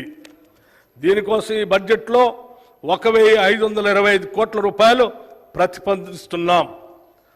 స్త్రీ శిశు సంక్షేమం, బాలికలకు పౌష్టికాహారాన్ని అందించడంతో పాటు విద్యను కూడా అందించాలనే సంకల్పంతో అంగన్వాడీ కేంద్రాలను ప్రీ స్కూల్గా మార్చాలని నిర్ణయించాం.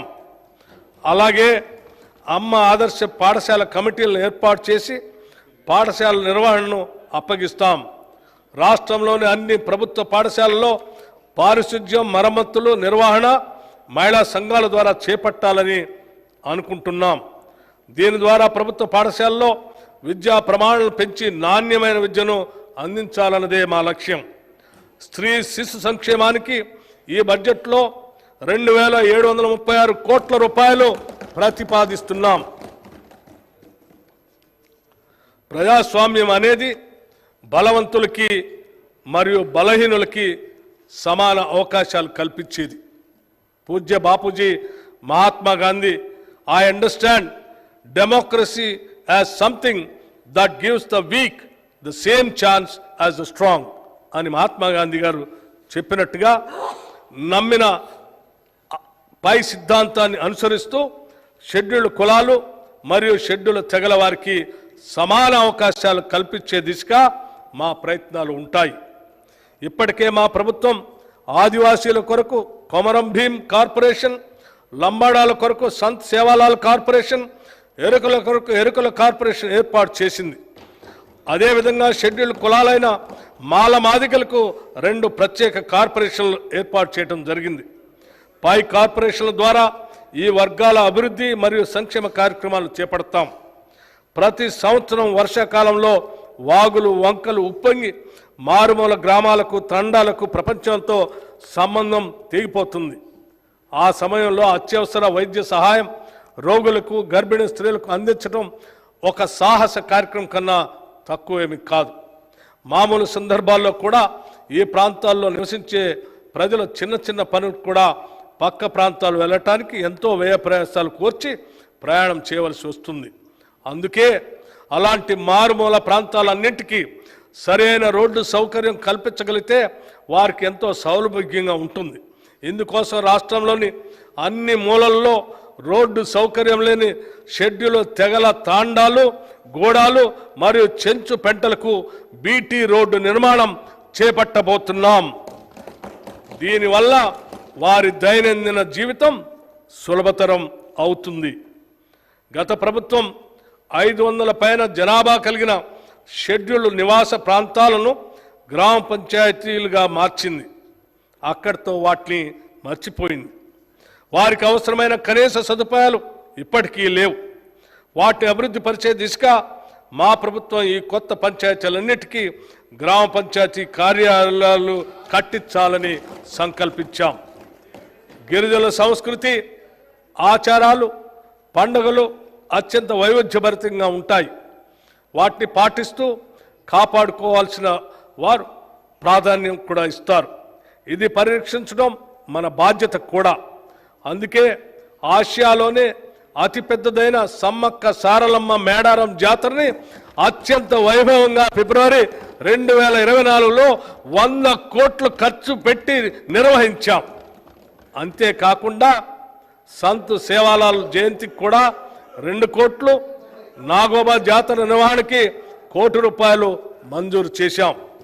రాష్ట్రంలో ఉన్న అన్ని రకాలైన గురుకుల పాఠశాల విద్యార్థులకు అంతర్జాతీయ ప్రమాణాలతో కూడిన విద్య వసతి అందించేందుకు ప్రభుత్వం ఇంటిగ్రేటెడ్ రెసిడెన్షియల్ పాఠశాలలో నెలకొల్పటానికి నిర్ణయించింది. ఒకే ప్రాంతంలో వేరువేరుగా ఉన్న ఎస్సీ, ఎస్టీ, బీసీ, మైనారిటీ మరియు జనరల్ గురుకుల పాఠశాలను 20 ఎకరాల స్థలంలో ఒకే చోట నిర్మిస్తాం. ఆ పాఠశాలకి అంతర్జాతీయ ప్రమాణాలతో కూడిన అన్ని రకాల సౌకర్యాలు ఏర్పాటు చేస్తాం. దీనితో వివిధ వర్గాల విద్యార్థుల మధ్య సంఘీభావం మరియు స్నేహభావం పెరిగి అంతరాలు తొలగిపోయేందుకు ఆస్కారం ఏర్పడి అందరికీ అత్యున్నత ప్రామాణిక విద్య అందుతుంది. షెడ్యూల్డ్ కులాలు, తెగల అభివృద్ధికి చట్టపరంగా కేటాయించిన నిధులు ఖచ్చితంగా అందిస్తాం. ఆ నిధులు వేరే ఎటువంటి పథకాలకు మళ్లించకుండా 100% షెడ్యూల్డ్ కులాలు, తెగల కోసమే ఉపయోగిస్తాం. ఎస్సీ సంక్షేమం, ఎస్సీ ఎస్డిఎఫ్ కొరకు ఈ బడ్జెట్లో 33,124 కోట్ల రూపాయలు, మరియు ఎస్టీ సంక్షేమం, ఎస్టీ ఎస్డిఎఫ్ కొరకు ఈ బడ్జెట్లో 17,056 కోట్ల రూపాయలు ప్రతిపాదిస్తున్నాం. మైనార్టీ సంక్షేమం, మైనార్టీ వర్గాల హక్కుల పరిరక్షణ, అభివృద్ధితోనే రాష్ట్ర సమగ్రాభివృద్ధి సాధ్యం. దాన్ని గుర్తించిన మా ప్రభుత్వం మైనార్టీల సంక్షేమం కొరకు పలు చర్యలు చేపట్టింది. బీసీ, ఎస్సీ, ఎస్టీ విద్యార్థులతో పాటు మైనార్టీ విద్యార్థులకు 2024-25లో యూపీఎస్సీ సివిల్ సర్వీస్ పరీక్షలకు ఉచిత శిక్షణ ప్రభుత్వమే చేపట్టింది. దీనికోసం అనుభవజ్ఞులైన ఆచార్యుల సేవలను వినియోగిస్తున్నాం. శిక్షణ అత్యంత ఆధునిక విధానంలో ఇవ్వడంతో పాటు లోకల్ విద్యార్థులకు నెలకి 2,500 రూపాయలు, నాన్ లోకల్ అభ్యర్థులకి 5,000 రూపాయలు స్టైఫండ్ కూడా ఇస్తున్నాం. ఈ సంవత్సరం రంజాన్ వేడుకలకి 33 కోట్ల రూపాయలు మరియు అషూర్ ఖానాల పునరుద్ధరణకు నిర్వహణకు 50 లక్షల రూపాయలు మంజూరు చేశాం. జనవరి 2024లో జరిగిన తబ్లికీ జమాత్ ఇస్లామిక్ సమావేశానికి 2.40 కోట్ల రూపాయలు విడుదల చేశాం. ముస్లిం సోదర సోదరీమణుల హజ్ యాత్రకు 4.43 కోట్ల రూపాయలు ఈ నెలలోనే మంజూరు చేశాం. మైనార్టీ సంక్షేమ శాఖకు ఈ బడ్జెట్లో ఎప్పుడూ లేని విధంగా 3,003 కోట్ల రూపాయలు ప్రతిపాదిస్తున్నాం. బీసీ సంక్షేమం, మన రాష్ట్ర జనాభాలో అత్యధిక శాతం ఉన్న వెనుకబడిన తరగతుల అభ్యున్నతికి మా ప్రభుత్వం కట్టుబడి ఉంది. వారి వికాసానికి పలు పథకాలని ప్రవేశపెడుతున్నాం. కళ్ళు గీత కార్మికులు తరతరాలుగా తమ వృత్తిని నమ్ముకొని జీవిస్తున్నారు. కళ్ళు గీసే క్రమంలో వారు తరచుగా ప్రమాదాలకు గురై ప్రాణాలు పోగొట్టుకుంటున్నారు లేదా శాశ్వతంగా వికలాంగులు అవుతున్నారు. అటువంటి పరిస్థితుల్లో వారి కుటుంబం మొత్తం ఆర్థిక ఇబ్బందుల్లోకి నెట్టబడుతున్నారు. అయితే ఈ మధ్య కొత్త సాంకేతికతతో గీత కార్మికుల ప్రాణాలు కాపాడే ఒక పరికరం ఐఐటి హైదరాబాద్ వారు తయారు చేశారు. ప్రభుత్వం ఈ పరికరాన్ని పరిశీలించి రాష్ట్ర వ్యాప్తంగా ఉన్న కళ్ళు గీత కార్మికులకి అందజేయాలని నిర్ణయించింది. ఈ కిట్ యొక్క డెమో ఈ మధ్యనే అధికారులు కళ్ళు గీత కార్మికుల సమక్షంలో ముఖ్యమంత్రి గారి సమక్షంలో పరిశీలించారు. ప్రభుత్వం కొత్తగా ముదిరాజ్, యాదవ, కుర్మ, మున్నూరు కాపు, పద్మశాలి, పెరిక, లింగాయత్, మేరా, గంగపుత్ర కులాలకు 8 కార్పొరేషన్లని ఏర్పాటు చేసింది. ఆర్థికంగా వెనుకబడిన కులాలు సంక్షేమం కోసం ఒక వెల్ఫేర్ బోర్డుని ఏర్పాటు చేసింది. ఈ కార్పొరేషన్లు మరియు వెల్ఫేర్ బోర్డు వెనుకబడిన తరగతుల అభ్యున్నతికి తోడ్పడతాయి. సమాజంలో అందరూ అభివృద్ధి చెందాలి మరియు సమాన అవకాశాలు పొందాలి అంటే ప్రస్తుత సమాజంలో ఉన్న అసమానతలను అర్థం చేసుకోవటం చాలా ముఖ్యం.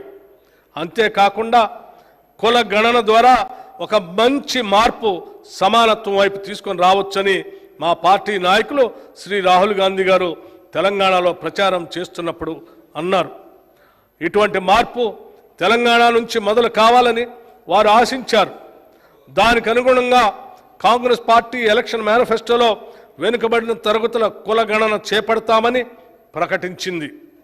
వెనుకబడిన తరగతులు, షెడ్యూల్ కులాలు మరియు షెడ్యూల్ తెగల జీవన ప్రమాణాన్ని సామాజిక, ఆర్థిక, విద్య మరియు రాజకీయ రంగాల్లో మెరుగుపరచడానికి అనుగుణంగా అనువైన పథకాల రూపకల్పనకు, నిధుల కేటాయింపులకు ఈ కుల గణన ప్రామాణికం అవుతుంది.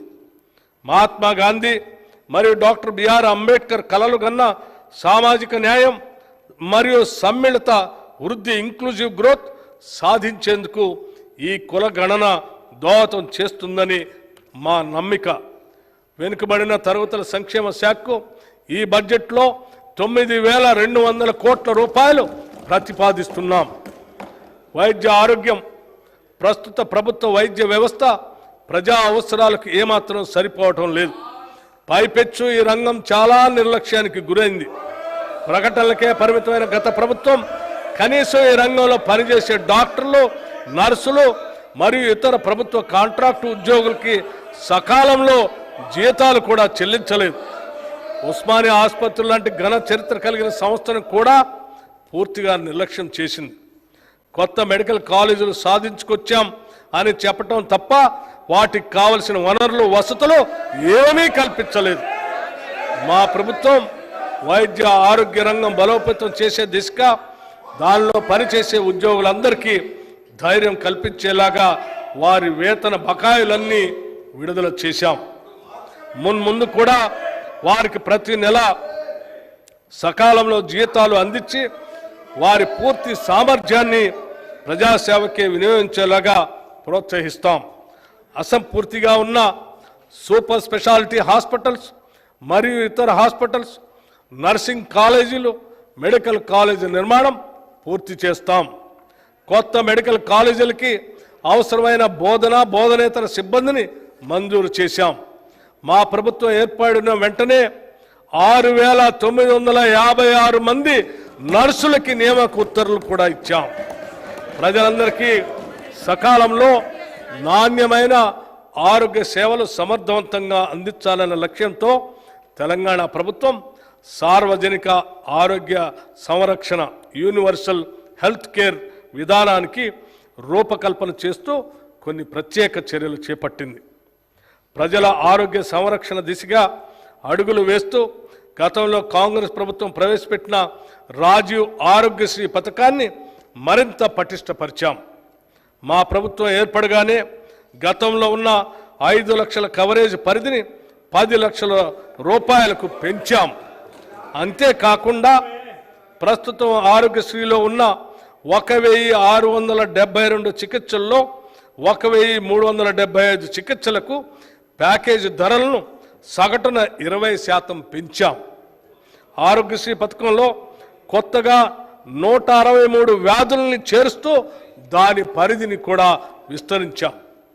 ఆధునిక సాంకేతిక పద్ధతుల ద్వారా ఆరోగ్య సేవలు పౌరులందరికీ అందుబాటులో తెచ్చేందుకు ప్రతి ఒక్కరికి ఒక ప్రత్యేక గుర్తింపు సంఖ్యను కలిగిన డిజిటల్ హెల్త్ ప్రొఫైల్ కార్డును జారీ చేసే విధానాన్ని త్వరలో ప్రవేశపెడుతున్నాం. ప్రభుత్వం ప్రారంభించే ఈ కొత్త డిజిటల్ పద్ధతి వల్ల చెల్లాచెదురుగా అనేక చోట్ల ఉన్న పౌరుని ఆరోగ్య సంబంధ సమాచారం ఒకే చోట లభ్యం అవుతుంది. తద్వారా సులభంగా రోగ నిర్ధారణ చేసి వారికి సత్వరం చికిత్స ప్రారంభించడానికి వీలవుతుంది. అంతేకాక దశల వారీగా దంత, నేత్ర, చెవి, ముక్కు, గొంతు మరియు మానసిక ఆరోగ్య సంరక్షణ వాటికి సంబంధించిన పరీక్షలు ప్రజలకు అందుబాటులోకి తీసుకొస్తాం. వైద్య మరియు ఆరోగ్య శాఖకు ఈ బడ్జెట్లో 11,468 కోట్ల రూపాయలు ప్రతిపాదిస్తున్నాం. విద్యుత్ రంగం, వ్యవసాయ, పారిశ్రామిక రంగాల్లోని వినియోగదారులతో పాటు అన్ని వర్గాల వినియోగదారులకి నాణ్యమైన విద్యుత్తుని నిరంతరాయంగా అందించాలన్నదే మా ప్రభుత్వ ప్రధాన ధ్యేయం. గత ప్రభుత్వ ఆర్థిక క్రమశిక్షణ రాహిత్యానికి బలైన విద్యుత్ సంస్థలను గాడిలో పెడుతూ తీవ్ర వేసవి కాలంలో కూడా రోజుకి 24 గంటలు నిరంతరాయంగా విద్యుత్తుని అందించాం. విద్యుత్ సరఫరా విషయంలో ప్రజలను తప్పుదోవ పట్టించడానికి ప్రతిపక్షాలు ఎంత ప్రయత్నించినా ప్రజలు వాస్తవాలు గ్రహించారు. శరవేగంగా పెరుగుతున్న రాష్ట్ర విద్యుత్ డిమాండ్ను దృష్టిలో పెట్టుకొని ట్రాన్స్మిషన్ నష్టాలు తగ్గించి నెట్వర్క్ బలోపేతం చేయడంలో భాగంగా ఈ ఆర్థిక సంవత్సరంలో 11 కొత్త ఎక్స్ట్రా హైటెన్షన్ సబ్స్టేషన్ల నిర్మాణం మరియు 31 ఎక్స్ట్రా హై వోల్టేజ్ పవర్ ట్రాన్స్ఫార్మర్ల సామర్థ్య పెంపు కోసం 3,017 కోట్ల రూపాయల పెట్టుబడులతో ప్రణాళికలు సిద్ధం చేయటం జరిగింది.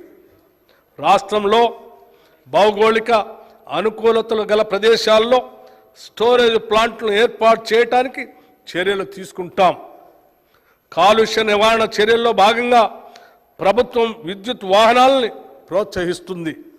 ప్రస్తుతం ఉన్న 450 వాహనాల ఛార్జింగ్ స్టేషన్లు ఉండగా అదనంగా గ్రేటర్ హైదరాబాద్లో 100 స్టేషన్లు ఏర్పాటు చేయడానికి అవసరమైన చర్యలు తీసుకుంటున్నాం. ప్రజలకు ఛార్జింగ్ సౌకర్యాలను సులభంగా అందుబాటులో తీసుకొని రావడానికి టీజీఈవీ మొబైల్ యాప్ను ఏర్పాటు చేస్తున్నాం. రాష్ట్ర విద్యుత్ వినియోగదారుల అవసరాల దృష్ట్యా 2030 సంవత్సరం వరకు కావలసిన విద్యుత్ ఉత్పత్తికి తగిన ప్రణాళికలు తయారు చేస్తున్నాం. సాంప్రదాయేతర మరియు కాలుష్యరహిత విద్యుత్ ఉత్పత్తికి ప్రాధాన్యత ఇస్తూ ఒక నూతన ఎనర్జీ పాలసీని తీసుకొని వస్తాం. మన రాష్ట్ర అవసరాలకు మాత్రమే సరిపోయే విధంగా కాకుండా మిగులు విద్యుత్ సాధించడానికి ఈ పాలసీలో తగిన ప్రణాళిక ఉంటుంది. పర్యావరణాన్ని పరిరక్షిస్తూ సుస్థిర అభివృద్ధిని సాధించడం ప్రస్తుత ప్రభుత్వ ధ్యేయం.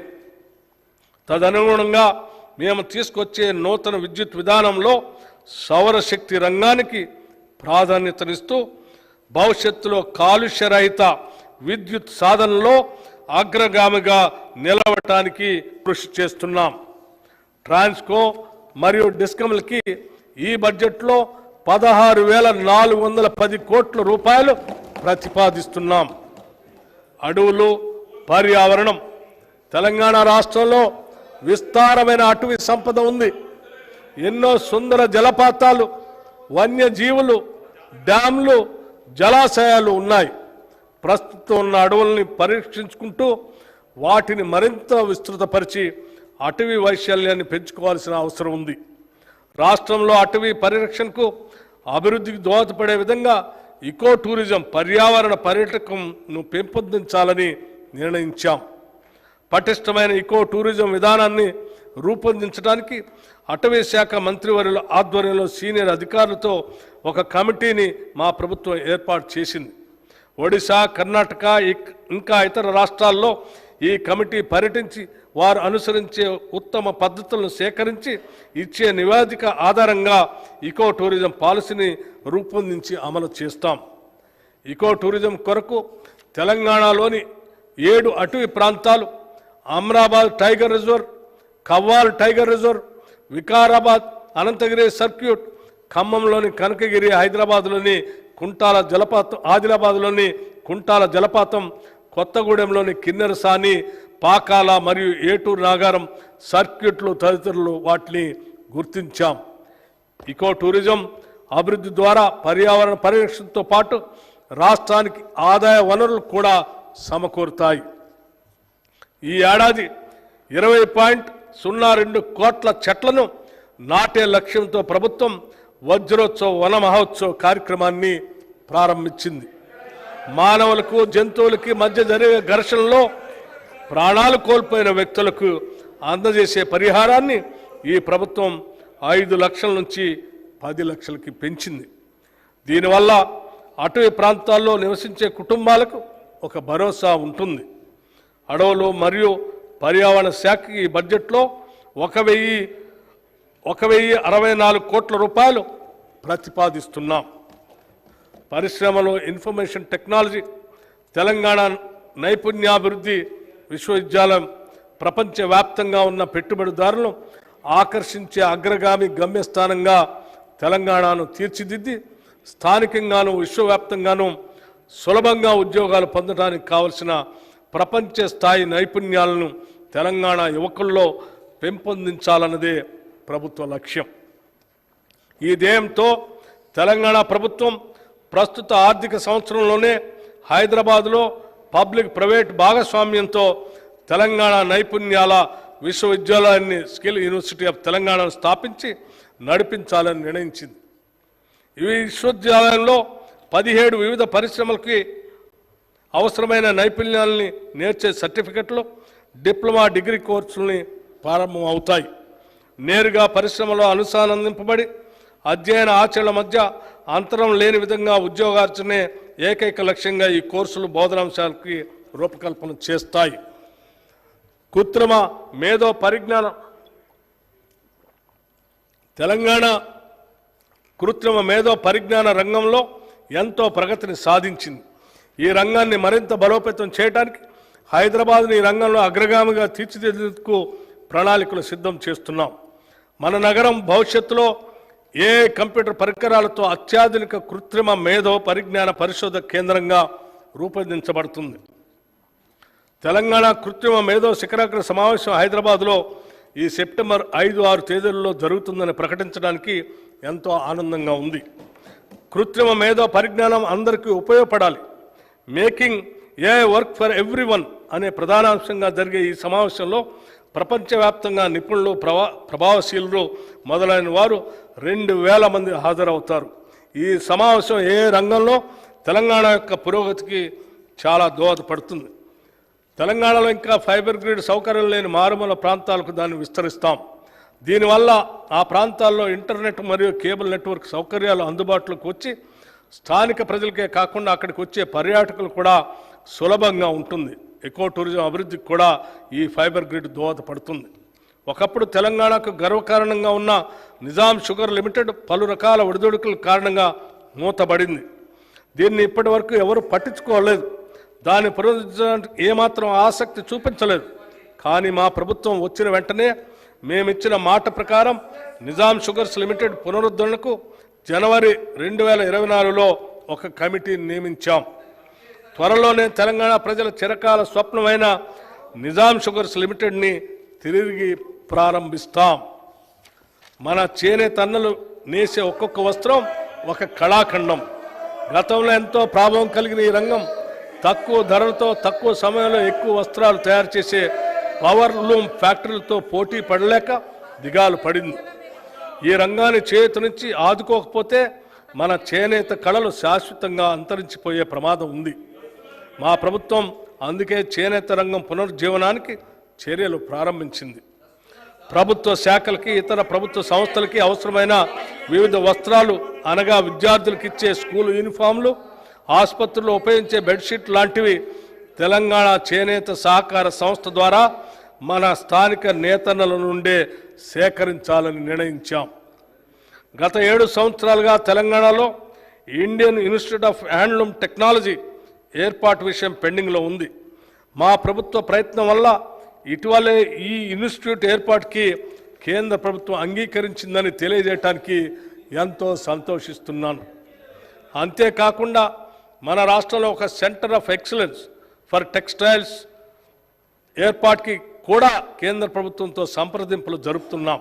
ఈ ప్రతిష్టాత్మక సంస్థల ఏర్పాటు మన రాష్ట్రంలో చేనేత రంగ అభివృద్ధికి ఎంతగానో తోడ్పడుతుంది. పరిశ్రమల శాఖకి ఈ బడ్జెట్లో 2762 కోట్ల రూపాయలు ప్రతిపాదిస్తున్నాము. ఇన్ఫర్మేషన్ టెక్నాలజీ శాఖకి ఈ బడ్జెట్లో 774 కోట్ల రూపాయలు ప్రతిపాదిస్తున్నాము. నీటిపారుదల రంగం రాష్ట్రంలో ఈనాటి వరకు 34 భారీ, 39 మధ్య తరహా మొత్తం 73 నీటిపారుదల ప్రాజెక్టులు చేపట్టడం జరిగింది. వాటిలో 42 ప్రాజెక్టులు, 10 భారీ మరియు 32 మధ్య తరహా పూర్తి చేయటం జరిగింది.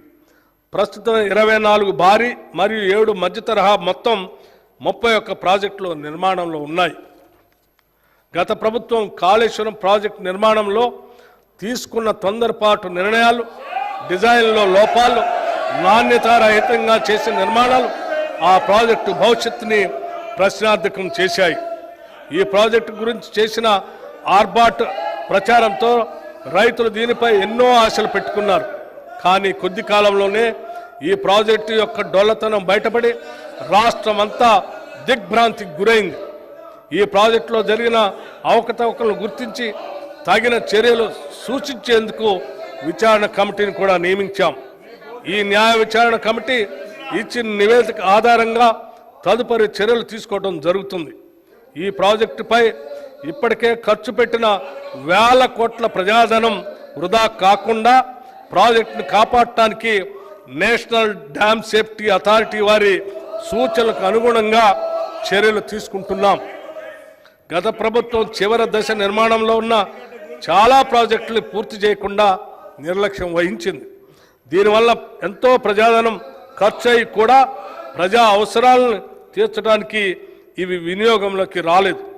మా ప్రభుత్వం తుది దశలో ఉన్న ఇలాంటి ప్రాజెక్టుల్ని మరియు ఆయకట్టు తక్షణం పెంపొందించే 6 ప్రాజెక్టుల్ని ఈ ఆర్థిక సంవత్సరంలో మరియు 12 ప్రాజెక్టుల్ని వచ్చే ఆర్థిక సంవత్సరంలో పూర్తి చేయడానికి నిర్ణయించాం.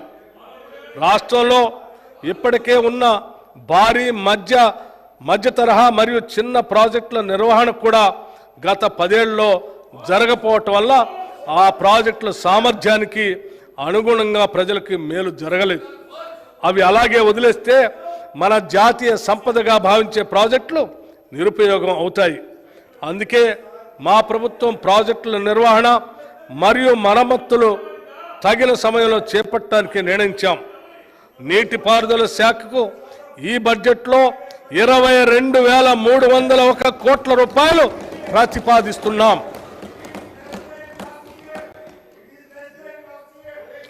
నాణ్యమైన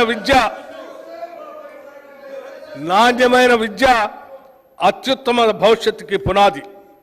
a good education is a foundation for better future. ఇది అక్షర సత్యం. రాష్ట్రంలో విద్యా రంగాన్ని మరింత పటిష్టపరిచి బలోపేతం చేసే దిశగా మా ప్రభుత్వం పాఠశాలలు మరియు కళాశాలలో విద్యా ప్రమాణాలను పెంచి వాటికి కావలసిన వసతులు కూడా సమకూరుస్తుంది. మొదటి అడుగుగా పాఠశాలలో ఉన్న ఉపాధ్యాయ ఖాళీలను భర్తీ చేయడానికి నిర్ణయించి ఒకటేసారి 11,062 పోస్టులతో ఒక మెగా డిఎస్సి ఇప్పటికే నోటిఫై చేశాం. దానికి సంబంధించిన పరీక్షలు జూలై 18, 2020 నాడు ప్రారంభమై ఇంకా జరుగుతూనే ఉన్నాయి. దీనివల్ల పాఠశాలలో ఉపాధ్యాయుల సంఖ్య విద్యార్థుల సంఖ్యకు అనుగుణంగా పెరుగుతుంది. నాణ్యమైన విద్య మన ప్రభుత్వ పాఠశాలలో చదివే పేద మధ్యతరగతి విద్యార్థులకి అందుతుంది. గత ప్రభుత్వం విశ్వవిద్యాలయాల స్వయం ప్రతిపత్తిని పూర్తిగా కాలరాసింది. వాటికి చాలా కాలం పూర్తికాలం వైస్ ఛాన్సలర్స్ నియమించకుండా ఇన్ఛార్జీల నియామకంతో కాలం గడిపింది. దీనివల్ల విశ్వవిద్యాలయాల పాలన మరియు విద్యా వ్యవస్థ అస్తవ్యస్తమైపోయింది. మా ప్రభుత్వం ఇటీవల పూర్తికాలపు వైస్ ఛాన్సలర్లను నియమించడానికి సెర్చ్ కమిటీలను కూడా నియమించాం. త్వరలోనే ఈ నియామకాలు పూర్తి చేస్తాం. విశ్వవిద్యాలయాల్లో మౌలిక సదుపాయాల కల్పనకై 500 కోట్ల రూపాయల నిధుల్ని ప్రతిపాదిస్తున్నాం. దీనిలో 100 కోట్లు ఉస్మానియా విశ్వవిద్యాలయ మౌలిక వసతులకి, మరో 100 కోట్లు మహిళా విశ్వవిద్యాలయ మౌలిక వసతులకి ప్రతిపాదించాం. మిగతా నిధులు కాకతీయ మరియు ఇతర విశ్వవిద్యాలయ మౌలిక సదుపాయాల కల్పనకై ప్రతిపాదిస్తున్నాం. సంపద వల్ల మాత్రమే సమర్థత రాదు, కానీ సమర్థత వల్ల సంపద మరియు మిగతావన్నీ కూడా సంతృప్తిని కలిగిస్తాయి. ఇది వ్యక్తులకైనా సమాజానికైనా సమానంగా వర్తిస్తుంది. Wealth does not bring excellence, but excellence makes wealth and everything else good for men both individually and collectively. Socrates మహానుభావుడు చెప్పిన దాన్ని మేము అన్ని రంగాల్లో ముందుగా సామర్థ్యం పెంపొందించే ప్రయత్నాలు చేస్తున్నాం. అందులో భాగంగానే 65 ప్రభుత్వ ఐటీఐల్ని ప్రైవేటు సంస్థల సహకారంతో నైపుణ్య కేంద్రాలుగా మార్చే ప్రణాళికల్లో భాగంగా ప్రభుత్వం టాటా టెక్నాలజీస్ లిమిటెడ్ వారితో ఒక ఒప్పందం కుదుర్చుకుంది. వీటిలో నేటి పరిశ్రమల అవసరాలకు తగ్గట్టుగా 6 కొత్త దీర్ఘకాల కోర్సుల్ని ప్రవేశపెట్టబోతున్నాం. 5,860 మంది విద్యార్థులు ప్రతి సంవత్సరం ఈ కోర్సుల్లో శిక్షణ పొందుతారు. స్వల్పకాల కోర్సులతో ప్రతి సంవత్సరం 31,200 విద్యార్థులకి శిక్షణ లభిస్తుంది. ఈ ప్రాజెక్టులో భాగంగా ప్రభుత్వ ఐటీఐల్లో ఆధునిక సాంకేతిక పరికరాలు సమకూర్చబడతాయి. వాటిపై శిక్షణ ఇవ్వటానికి అవసరమైన నిపుణులను టాటా టెక్నాలజీస్ లిమిటెడ్ ద్వారా ఏర్పాటు చేశాం. ఈ నైపుణ్య కేంద్రాలు మన విద్యార్థులకి ఉద్యోగార్థులకి ఎంతో ఉపయోగంగా ఉంటాయి. వీటిలో శిక్షణ పొందిన వారికి ఉపాధి కల్పనలో కూడా టాటా టెక్నాలజీస్ లిమిటెడ్ సహకరిస్తుంది. ఈ ప్రాజెక్టును మల్లెపల్లి ఐటీఐ నుండి గౌరవ ముఖ్యమంత్రి గారు జూన్ నెలలో ప్రారంభించారు. పబ్లిక్ ప్రైవేట్ భాగస్వామ్యంతో జరుగుతున్న ఈ ప్రాజెక్ట్ అయ్యే మొత్తం ఖర్చు 2,324 కోట్ల రూపాయలు. దీనిలో ప్రభుత్వం చెల్లించాల్సిన మొత్తం 307.95 కోట్ల రూపాయలు మాత్రమే. మిగిలిన మొత్తాన్ని టాటా సంస్థల వారు వారి సిఎస్ఆర్ కార్యక్రమ నిధుల నుంచి సమకూరుస్తారు. ఈ బడ్జెట్లో ఈ ప్రాజెక్టుకి 300 కోట్ల రూపాయలు ప్రతిపాదిస్తున్నాం. విద్యారంగానికి ఈ బడ్జెట్లో 21,292 కోట్ల రూపాయలు ప్రతిపాదిస్తున్నాం. శాంతి భద్రతల పరిరక్షణ ప్రజల ప్రశాంతతకు మరియు రాష్ట్ర అభివృద్ధికి అత్యవసరమైన అంశం.